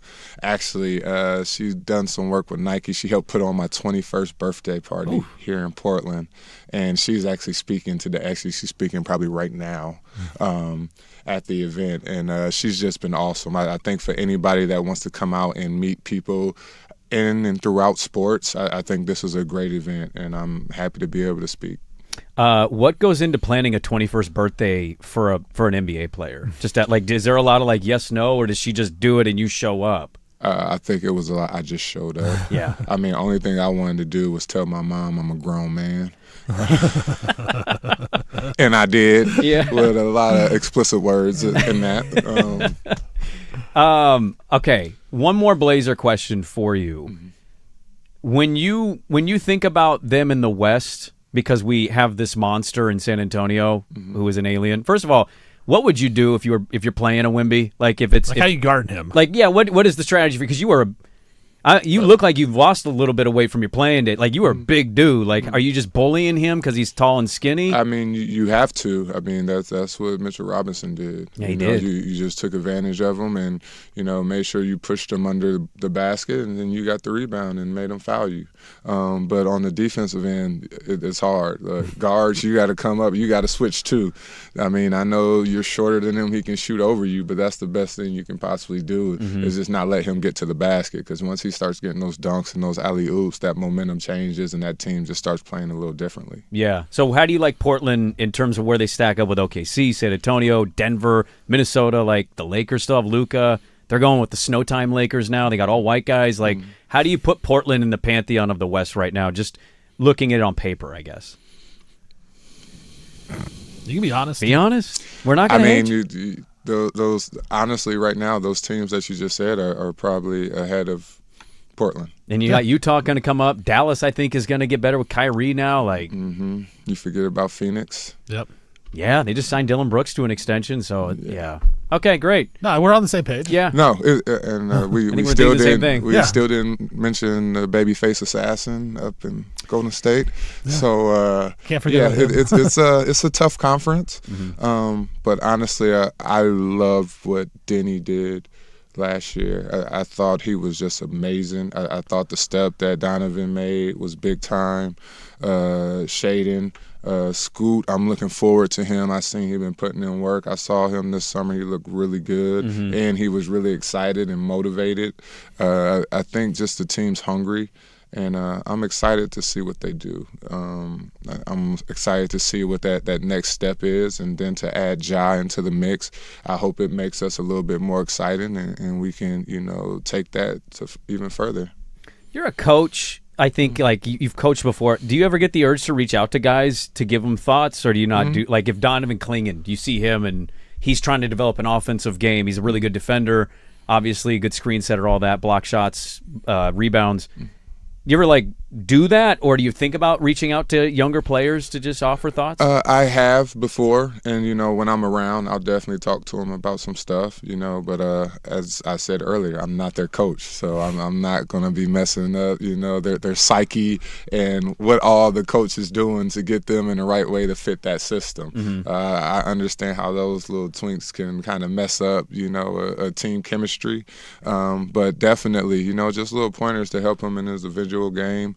I did that a couple years ago when I came here, when they brought me back, and just got to sit down and talk with him. And he's definitely done a lot better than me. I see him shooting them threes with confidence. I'm actually proud of him. I love his defense. I wish he would dunk on people a little bit more. But I'm a big fan. I love Hans, by the way. Mm-hmm. I think he can be really good. He's really skilled. I think, last year it was just a whirlwind once the season started. But I think if he slows down, I think he can be really good. All right. Tall questions for Greg Oden before you're out of here, because we have just a couple minutes. Well, just a couple of minutes. Since we're done talking about the Blazers, I love the Blazers. I'm excited to see the Fire tonight. There you go. This organization has done everything for me. They changed my life. I'm really appreciative of it. And if they ever need a scout in the Midwest, I'm reaching out to you, Micah. Let's go. Let's hook him up, man. Yeah, that'd be great to have. Love it. First question I have, 7'1" guy, sleeping on the road. How does it work for tall people? Because beds are fine for me. They're fine for Stephen Vaughn. Yeah. How does it work for Greg Oden on the road? I've been sleeping diagonal, but usually I sleep with a pillow in between my knees like a baby. So cuddling. I'm okay. Cuddler. Okay. I'll make it work. How do you deal with the shower, like on the road? Because even me, I'm 6'2". Like I feel like I tower over showers and stuff on the road. I still shower 2-3 times a day. How do you do it? You just like bed down or what? I mean, I try not to get my hair wet, obviously, but cars, driving in cars. I mean, you're customizing them, but if you're not, like, it seems uncomfortable. I used to customize them. I used to get the handicap thing, extra little thing so the seat goes back. I usually make all my seats, like the 4-seaters would have been 3-seaters. Yeah. I usually do that to all of my cars.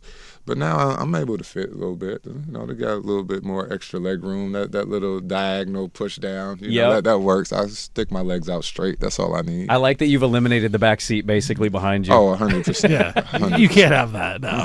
No, there's no way. What about like clothes? Like, do you have to get Polo, Ralph Lauren, I need you to give me a call because if I'm not wearing Nike, I'm literally only wearing Polo because Polo is the big and tall.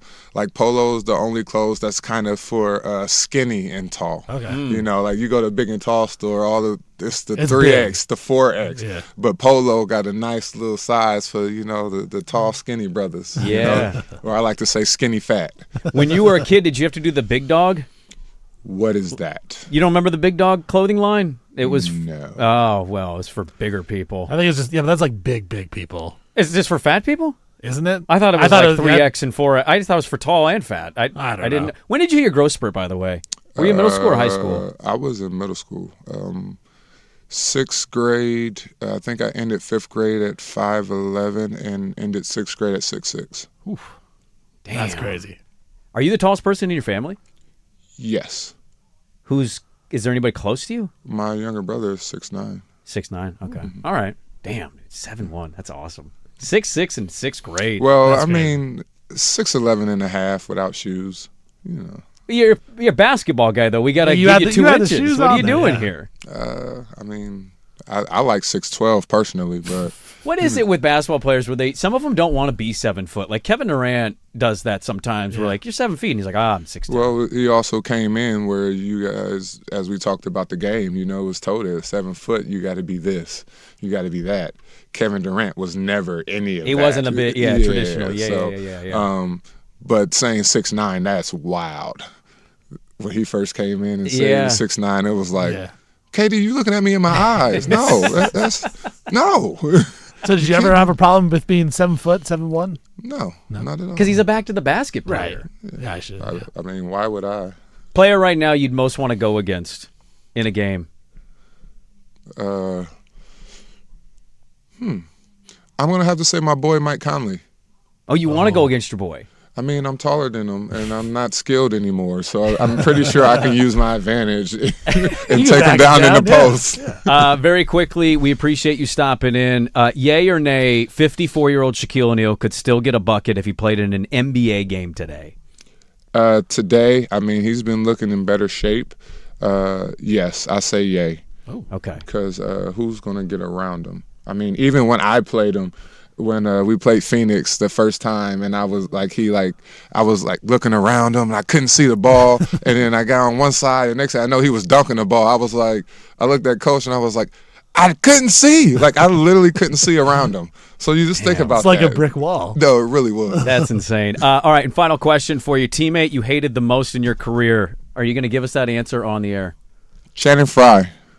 Oh, okay. Great I there love we you, go. Channing. Gregory Oden hates Channing Frye. There you go. I love you, Mark it Channing. down. I love you, Channing. He's the only name I know I could say. Oh, okay, there you go. And he won't feel any type of way. Check him out, Greg Oden, PDXYZ event. It's happening. It does every August. He did the fireside chat, and it rolls on today. Joining us here for the hour in studio. Thank you so much for hopping on with us. Thank you. And maybe get you on the horn in a couple months and talk some more ball. I would like that All right. very much. Good stuff from Greg Oden. Let's pivot into the final hour of the radio program. We got the Magic Hat, and also in studio, Will Power, 2018 Indy 500 champion, joining us here at the Grand Prix here in Portland. Hour 4 on 105.1 The Fan. Big hits.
From the George McCoy and Warren Allen Sports Desk, a Sports Center update on the Fan Sports Network, 105.1 FM and 1080 AM. First on The Fan, the 2026 NFL season officially kicks off tonight with a Hall of Fame game in Canton, Ohio. Carolina Panthers, Arizona Cardinals with the honor. Kickoff set for 5 o'clock on KGW 8. Carolina 1.5-point favorites. Elsewhere in the NFL, Colts reaching agreement with running back Jonathan Taylor on a 2-year, $44 million extension. Stephon Diggs going to join the Commanders to catch passes on a 1-year deal worth up to $12 million.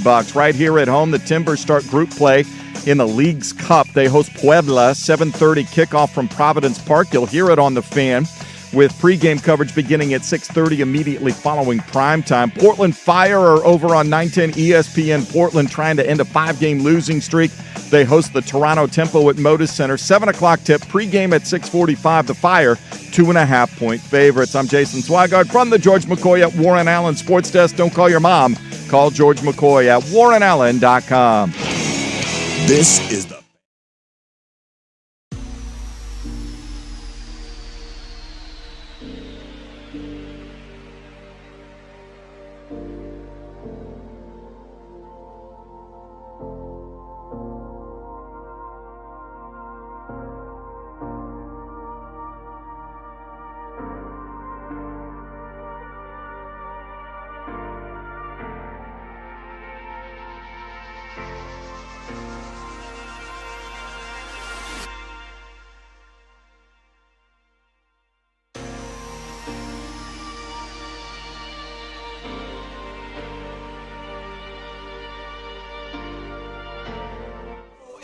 It is the final hour of the radio program. Yes, it is Thursday. We do the Magic Hat on Thursdays in the final hour. I don't know how much of it we'll get to here, as we thank Greg Oden again for coming in studio. He's in town for, as I mentioned, the PDXYZ event. He was supposed to be here yesterday, but it got moved to today because his flight got delayed. And so we had already scheduled to be in studio. I don't know if that felt weird for you at all. So can you help him with his mic?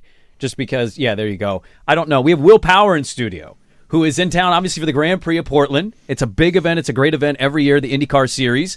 And 2018 Indy 500 winner, like 21 years in doing this thing. He's in studio joining us. So from Greg Oden to Will Power, the Indiana connection is live and ready. Real for sure, because Oden was like, hey, I'm pretty sure I saw you win that thing. Like, I'm a big fan of you. So that was really cool to see that, two the best of the best get together like that. Either felt like Will was trying to track, I've met this guy and I'm trying to put where, or he was like, damn, you're tall. I couldn't tell, Will. Where were you at on that one?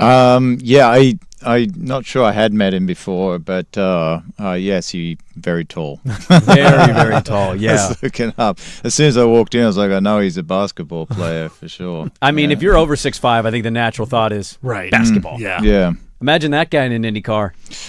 Actually, yeah, I don't think it's physically possible. No, I don't think so. They've made them bigger and bigger over my years in racing. The open wheel car cockpit has got bigger and bigger. The new one's even bigger again. Yeah. So because humans are just getting taller. Yeah, absolutely. Well, you're in town for the race. Obviously, there's a lot of festivities. I'll tell everybody about it. But you're 21. You were just talking about it off the air of like, your regiment for training for this. I think people. I don't know if you get this at all, and maybe you don't. In our job, quote unquote, people think I show up 2 minutes before I do the show, and then I leave the second the show is over, and I don't do anything in between. It's just that. I wonder if people just think, oh, he just races cars like you do swimming, you do cycling, you're lifting weights, your conditioning is probably insane. Like the amount of work that it takes to get into an Indy car and not just like be able to drive it, but be able to drive it one of the best in the whole sports history. It would blow your mind how much goes into a weekend. How much homework, how much study, all the data analysis, the video analysis. Obviously, you've got to be very fit. The cars it's so physical to drive, from the G-force, the weight of the steering wheel. I used to think about like everything leads up to what I think is one of the most important sessions of the weekend, which is qualifying, which you've got to nail one lap perfectly, and the amount of homework and study that has gone into that one lap, and then one little mistake, and you lose a tenth, and you're qualifying 17th or something. So it's incredibly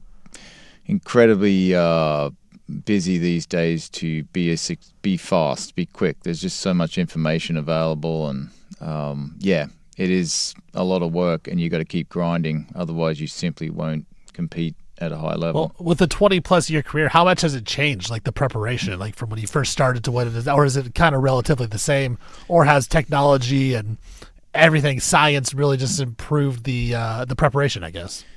The preparation was for me always the same. I think that is what got me to a high level quickly. I did a lot of homework, and this was just a complete student of driving. But what has changed is the fact that you have YouTube, you have home simulators, and so on. So it's just made the field so stacked so tightly. Like there's so many good young kids that you can sit on a simulator at home. The simulators are great. They're very representative of what you do. Apart from the G-force and all that and the risk, they're close enough for the actual techniques that you're using and have to use that it does transfer to the car. And then you got karting as well, which is, pretty much every driver in IndyCar, Formula One, every series has been through karting. So, and then you have YouTube, so everyone knows, all these little techniques, all the ways to be incredibly fast. So that has stacked the field. Like the whole field this weekend will be covered by less than a second.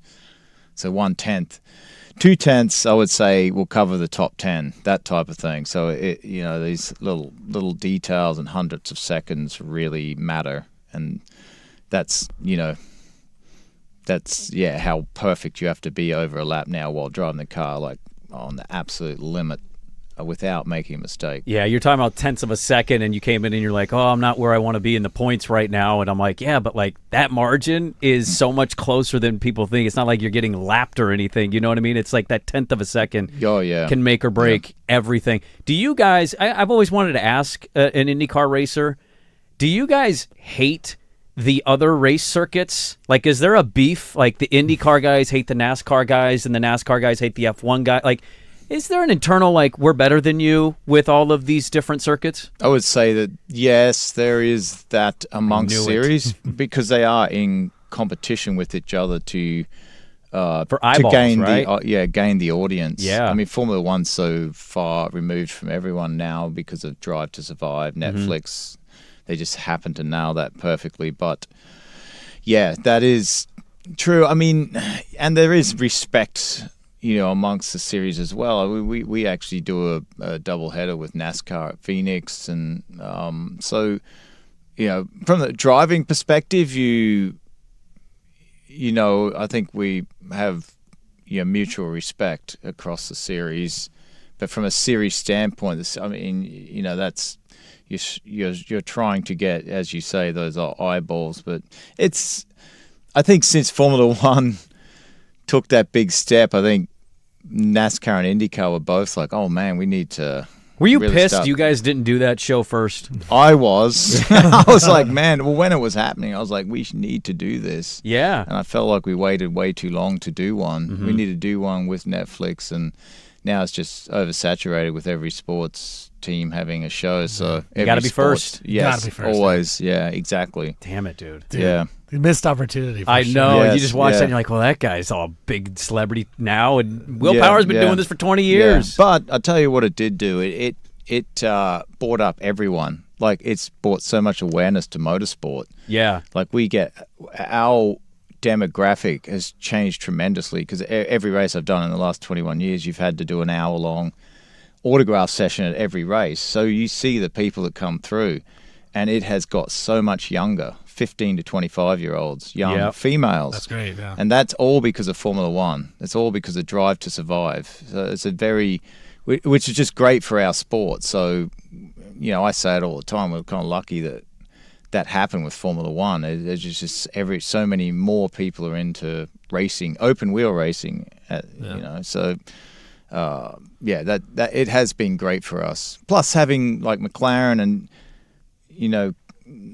our team owns the Cadillac F1 team. McLaren owns the IndyCar team, the F1 team. So you have crossover as well. So, yeah, that has helped. Yeah, we got a good event. Speaking of the youth and the community, Grand Prix run today. They're doing an inaugural community park party in the park happening today from 5:30 to 8 at PIR, Portland International Raceway. Additional features include race cars on display, driver autograph sessions, as you mentioned, with some of the competitors who will be competing in this weekend's race, live music, food trucks, and a run/walk around the 2-mile track. Free community in the park thing. Really good pub, I think, for the event this weekend. The Grand Prix of Portland over at PIR for the weekend. Was there a moment early in your life where you knew that you were born to drive? Like you were born to do this? Like, is there a moment in your mind that you remember, like what age it was? As early as I can remember, because my father had a Formula 2 car. So it's in your blood. Yeah, so you were born. You were born into this. Just there as a little kid around that car, and just wanted to be an open wheel race car driver. 100%. I am living my actual dream. That's awesome. Of what I was when I was a little kid. 100%. We had years ago, I can't remember what it was, but there was some crossover thing with our station, and we have somewhere down about 20 minutes from here is a youth kart track, and it's a lot of the up-and-coming, 10, 12, 13-year-old kids who want to be racers. And so we went out there to race against them, and we had the same karts. They absolutely annihilated us. Yeah, I still race karts. I don't win. You don't. I'm not joking. Like, karting is incredibly competitive. They were drifting around me, and I'm like, how are you doing that? They're professional karters. Like, you can there's a world championship in Europe, and there's a race every November in Vegas called the Super Nats. And I've done that a few times. Man, it is like best karters from all around the world. It's pro, man. If you go there, like the transporters, the team setups, it is legit. Real deal. I'm doing a race after my last race this season in about 5 weeks. And it's, I've been running my KZ shifter kart. Yeah. It's super. That is the best ground you can get, kart racing. Yeah. I actually drove for a team that is from this area. It's RPG. That's who I ran the Supernats with. And they're one of the best teams in the business. They're actually out here. Well, okay, so you're living your dream. I'm living my dream. I always wanted to talk about sports. Once I knew I was only going to be a 6-foot white guy and not be able to dunk, I'm like, all right, pivot the dream. There's elements of dreams that suck.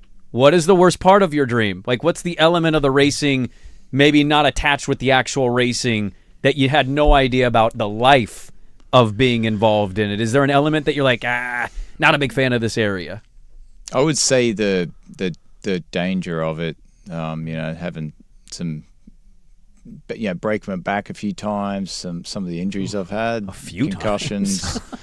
brutal, That's probably the sort of the tough part of our sport. It's hard to get back in the car? It's got a lot of, what's that? Is it hard to get back in the car when you break your back? Like when you have a big PTSD, mentally, Yeah, it's a little bit of that.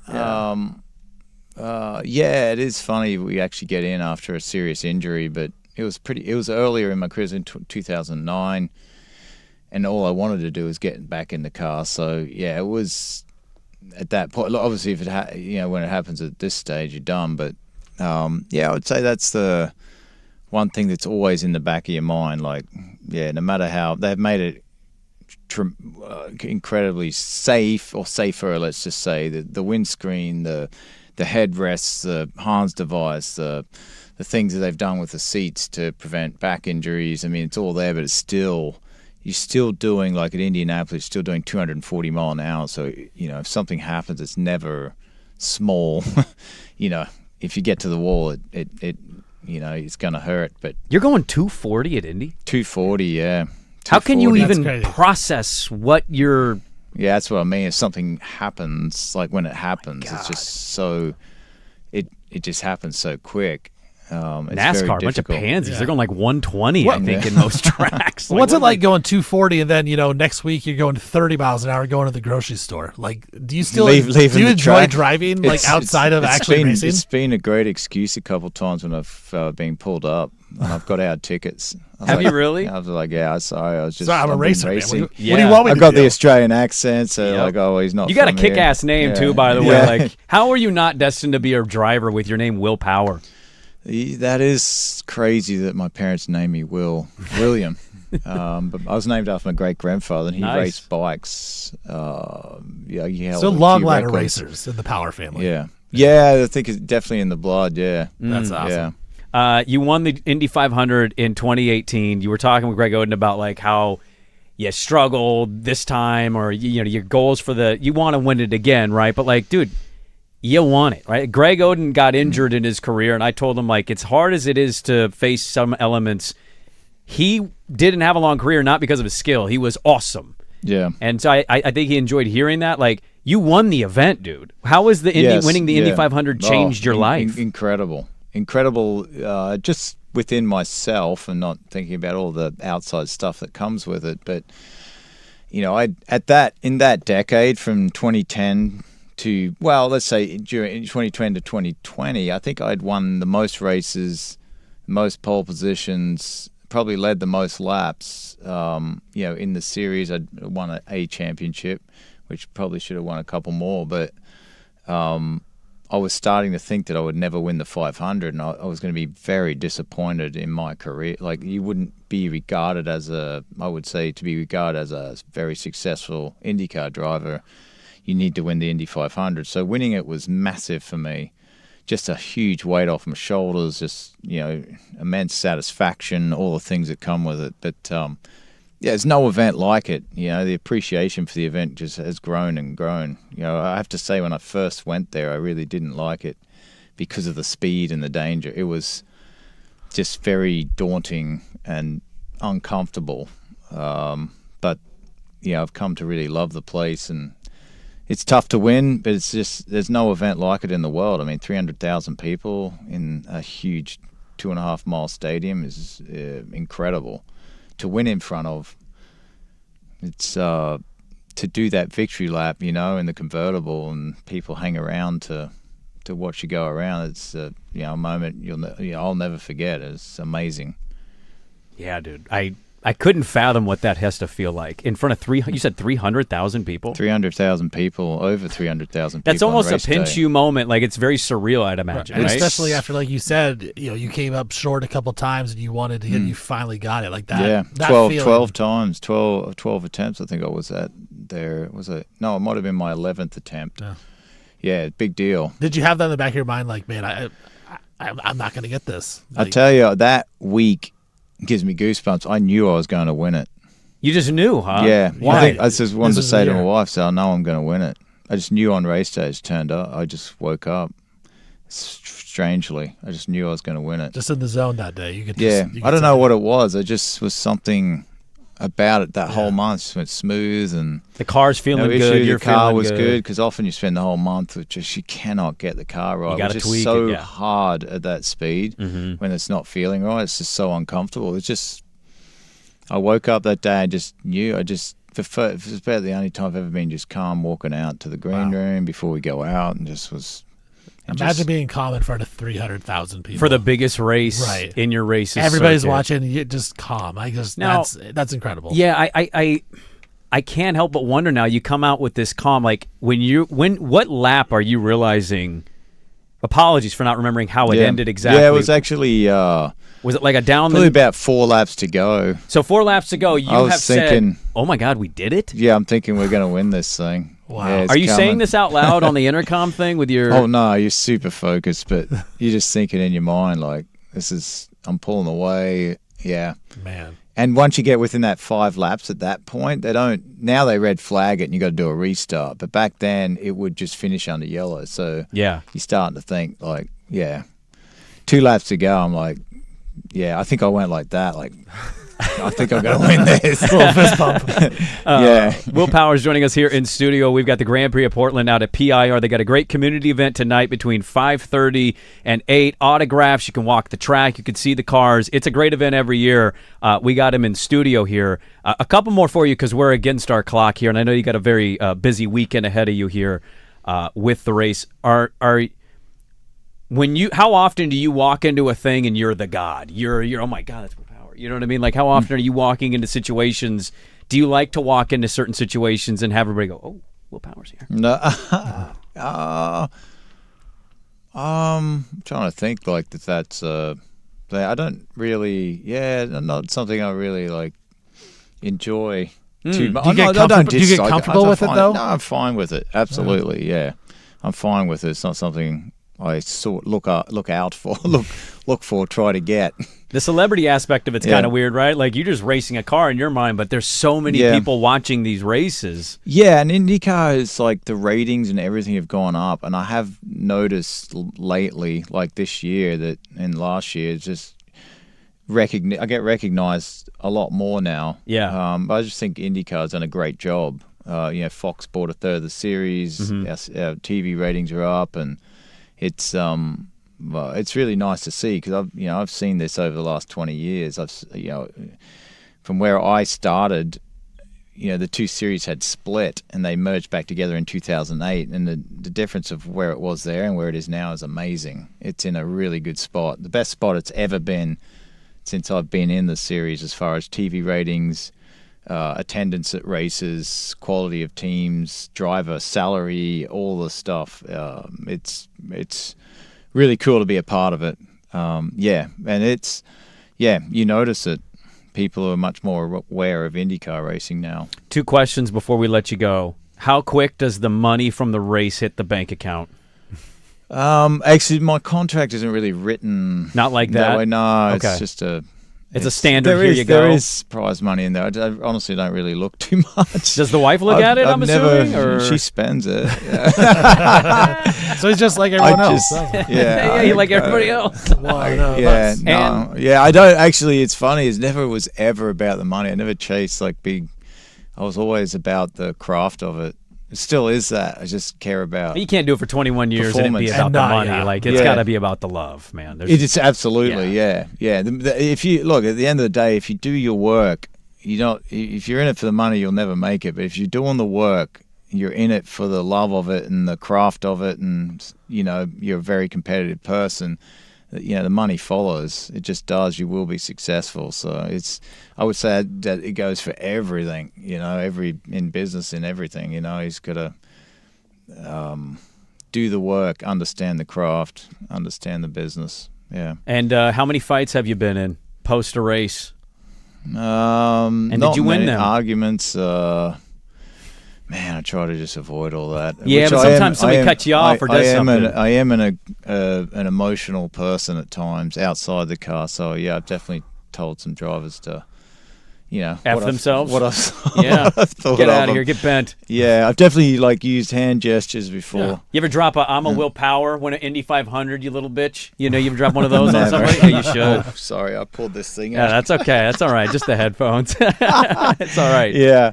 No, I that is not in my nature, like who I am type thing. I just think that's so cringy. If someone does that, like, how cringy would that be? I mean, juices are flowing, competitiveness. I don't know. Like, who I am, that would be so against anything I've ever done. Like, that would be pretty gangster of you. It would be pretty funny to say that. Like, who I am, that would be pretty weird. You should drop that on one of those young chaps when they piss you off at some race. That's what I would do. I've been here 20 plus years. I would say if you're very good, you should never have to say any of that. It's like they would know. Yeah, they're looking at you from behind anyway because you won the race. Check them out this weekend at PIR Grand Prix of Portland. PIR, great IndyCar series coming through Portland. Community events today from 5:30 to 8. Check out the track, get autographs, say hi to Will Power, now a friend of the program, longtime IndyCar racer, winner of the 2018 Indy 500, joining us in studio. Thank you so much for stopping by. It was an honor to meet you. Great career, and go win this weekend and tell them, who I am? I'm Will Power. I just won the Grand Prix of Portland. You got it. Thank you. I really appreciate you having me on, man. Absolutely. Great chat. Yeah, there we go. Good stuff from Will Power. We're back with Magic Hat on The Fan.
First on the Fan, it is the final regular season PGA Tour event. Greensboro, North Carolina, the Wyndham Championship. The top 70 at the end of this event on the FedEx Cup point list will make the playoffs. Bo Hostler has the early lead, 7 under through 15. He needs a victory to get in to the top 70. Brooks Koepka is in the field, 2 under. He also needs a high finish to play in the playoffs. There is a deer in Chile that is going extinct, and children in schools are actually leading the charge to save it and help the conservation around it. Chilean children are creating grassroots-themed fundraising and educating their local communities about helping it looks like a deer. I'm blanking on the name of this thing. I'm sorry. Is that a gnu? A gazelle? Sure. I don't know, man. I had Greg Oden and then willpower, all right? My brain is kind of everywhere. It's a delightful story about animal conservation involving children. There we go. You got something for the FUP date, big man? He has no idea. We'll get him tomorrow. Yeah, we'll get him tomorrow. All right. Stevie Fire will have something for the FUP date tomorrow. Yeah. That's your FUP date from the George McCoy at Warren Allen Sports Desk. Don't call your mom, call George McCoy at warrenallen.com. This is the Fan Sports.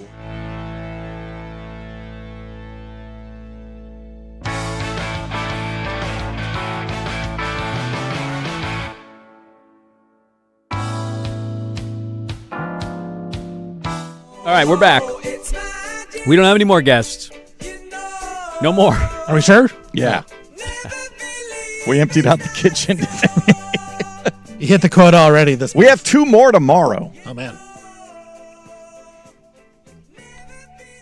Could you remind me? I'm blanking. I believe you have who did the quarterback tiers? Oh, we do have Mike Sando. So we have Mike Sando. Well, let's talk some NFL. All right. You know? Some NFL. And then Tisha Thompson, who was the investigative reporter that was all behind, and the 30 for 30 on Shohei. She's going to, they'll be, again, back-to-back. Of course, that's how it worked out. 8 o'clock and 8:30. Oof. But that's it. That's it. Yeah, that's it? Yeah. Okay, just 35 minutes? Yeah. Yes. All right. Well, we got that going for us. Where's the hat? I don't know. I set the hat somewhere. All right. We do have a little time here. All right.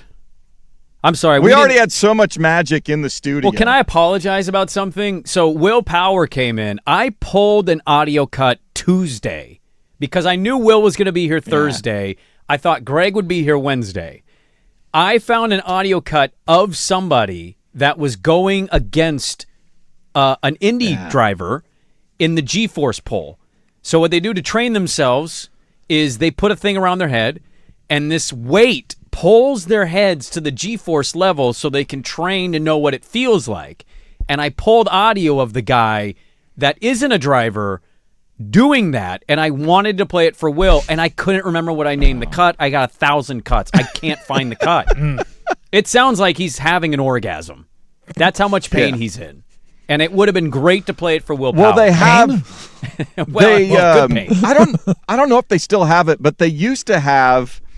It was a 2-seat, so it was back to back, and they would do it as demonstration, and media and sponsors would get the chance. And one time, like 20 years ago, when I was first here at the Fan, and we were out there at PIR in the first iteration of the Grand Prix.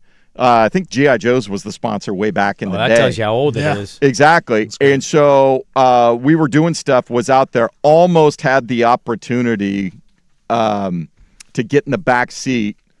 I think one of the Andretti brothers was driving. Oh, to get the experience of an And IndyCar? so they would experience going around PIR, Yeah. and you'd be in the back, but you get the helmet, the fire suit, and the whole bit. Oh, yeah.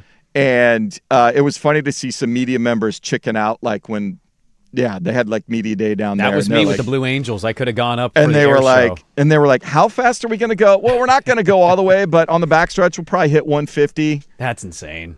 And because I so wanted You to go. chickened out, though, didn't you? It never got to me. I was like, I chickened out for sure. Dude, that's so I was fast. not high enough up on the media totem pole at that point. Like, what's the fastest you've ever driven?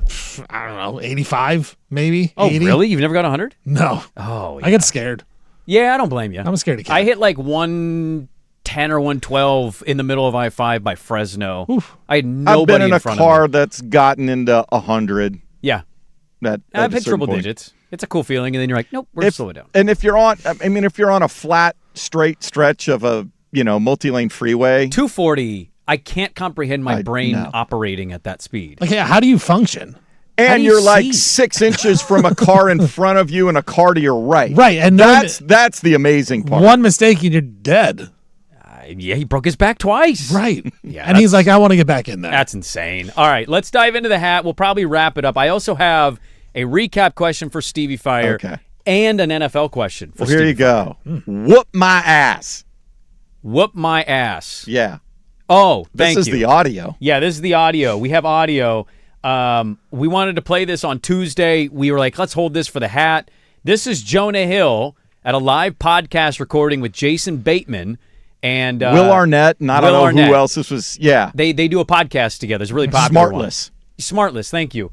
And they asked him, I guess Jonah Hill, who's lost a lot of weight, has gotten into MMA, jiu-jitsu. Jiu-jitsu, yeah. Yeah, and he was asked about it. Take a listen to Jonah Hill's response. I love Brazilian jiu-jitsu. I love, except my body is begging me to not love it.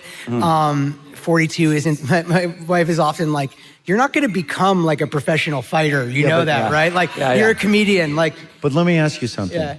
If we got into it, I would you up. You'd me up, right? I would all but three truly, of you up. Yeah. right? And that's the best part. My favorite thing is people are like, oh, Jonah Hill, fat guy from Superbad. And I'm like, I would annihilate you, dude. I'm not kidding, every dude. fight Try it. If you see me, try it, dude.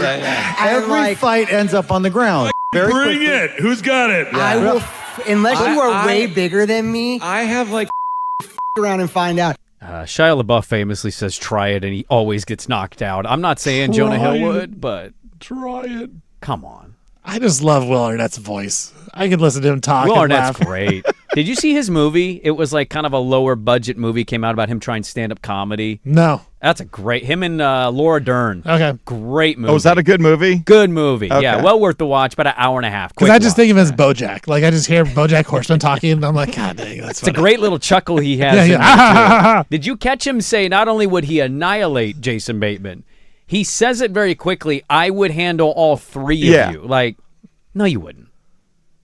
Look, he could probably handle me. I guess I don't know. He's a jiu-jitsu fighter. I'm not. I'm not gonna say I'm gonna beat him up. Yeah, but Steven, if Jonah Hill got into something with you and said I could take all three of you, he's losing when me and Swag step in. Right, 100%, 1,000,000%. Come on. I can't imagine. Look, Jonah Hill looks great. He's lost a lot of weight. I imagine he's probably not the best of fighters. I imagine a lot of people aren't going full speed at him. Well, a video circulated of him, I think when he started doing this. I don't know when it was, but also, could it be a bit? It looks like me learning how to do it. Could it be a bit? He's a comedian. Could he His just answer or that video? His answer. No, I think he was dead serious with those guys. Because that thought crossed my mind, like, hey, he's a comedian, he's trying to be really funny. Ha ha ha, I can beat up everybody. There's a guy, I forget his name, but he's in a couple of the Rogan movies with Jonah Hill. He's also got his own Out of My League. Jay Baruchel.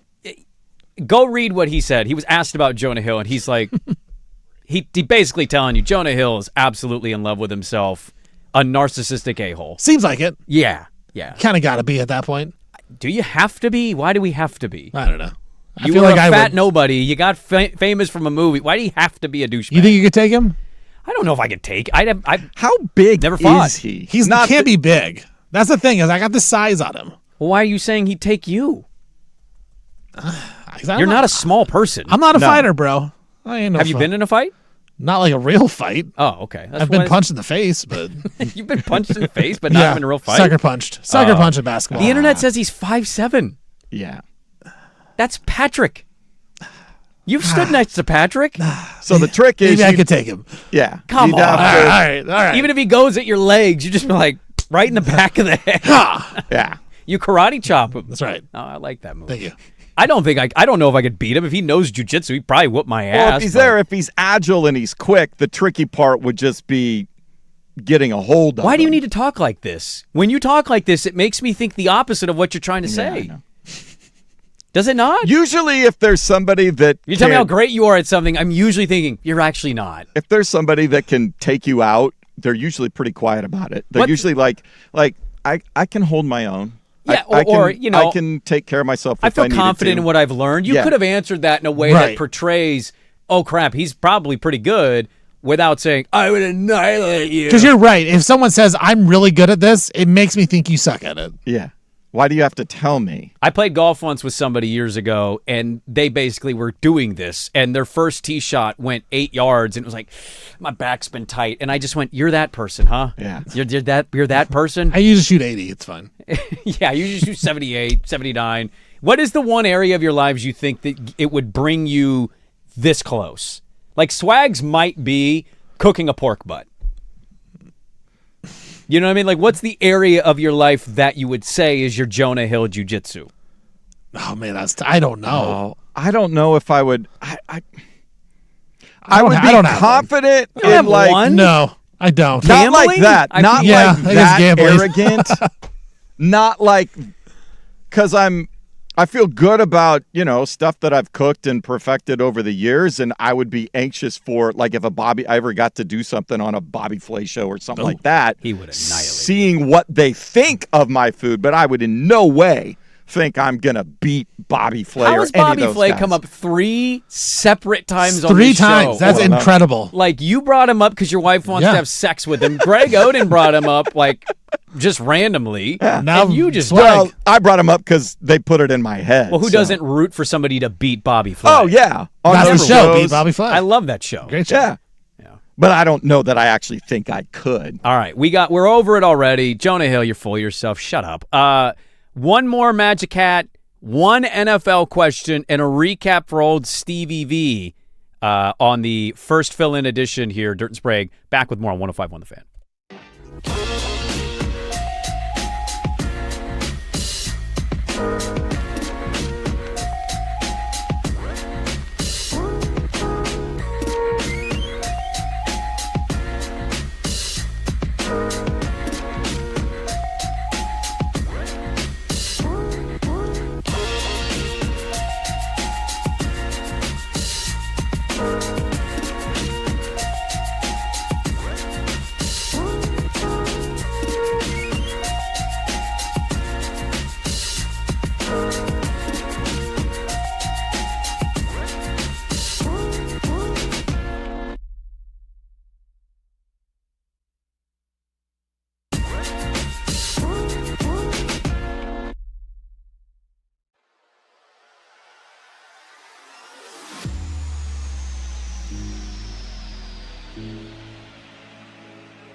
All right. Our thanks for hanging with us today to Greg Oden for 1 hour from 8 to 9. If you missed that conversation, a lot of fun. Did some throwback stuff, some Blazer stuff. Had some takes on Donovan Clingan, Ja Morant. Basically said, do you want the Blazers? Then pay the monies. He'll be at the Fire game tonight, so if you're going to the Fire game, shout out Greg Oden if you see him. He'll probably be sitting courtside, getting the full experience. He's rocking his Buckeye gear with us in studio, so that'll be fun because I heard he wants to come on the week of the Ohio State game. So that'll be fun to get Greg Oden on. He might come back on a regular basis, too, once basketball season starts. And our thanks to Will Power, who will be at the Grand Prix of Portland out at PIR this weekend. There's a community event today at PIR from 5:30 to 8. You can get autographs, check out the cars, walk the track. Go check out the festivities. The Grand Prix of Portland has been happening for quite some time over here. So it's great to catch up with Greg Oden and Will Power.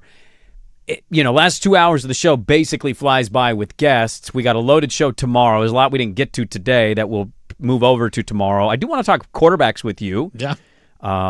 We dove a little bit into the quarterback list from The Athletic that they do, but we have Mike Sando who's going to be on the show. So I want to talk about quarterbacks, NFL quarterbacks with you tomorrow.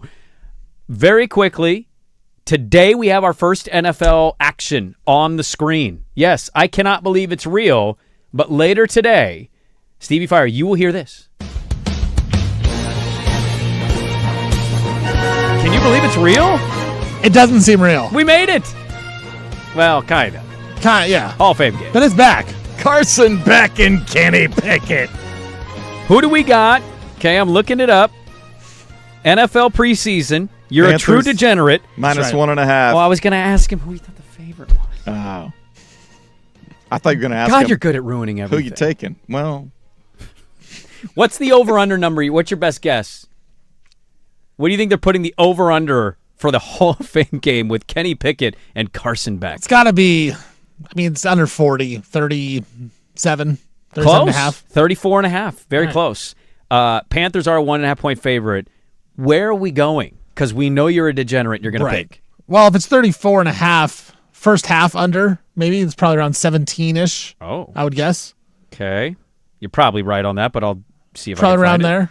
I saw Canales 17 and a half, with the yeah. Panthers was 0-6 against the spread in preseason. Why is that that can't be a real stat we're tracking, I'm right? going under in the first half. You're going under first half, Yeah. 17 and a half points. Okay, that's a minus 120. I know Kenny Pickett is fine and Carson Beck fine, but Is Carson Beck fine? I've never seen play that's what I'm in the saying. Yeah, I don't know. I'd go under. Who you taking? You got a side?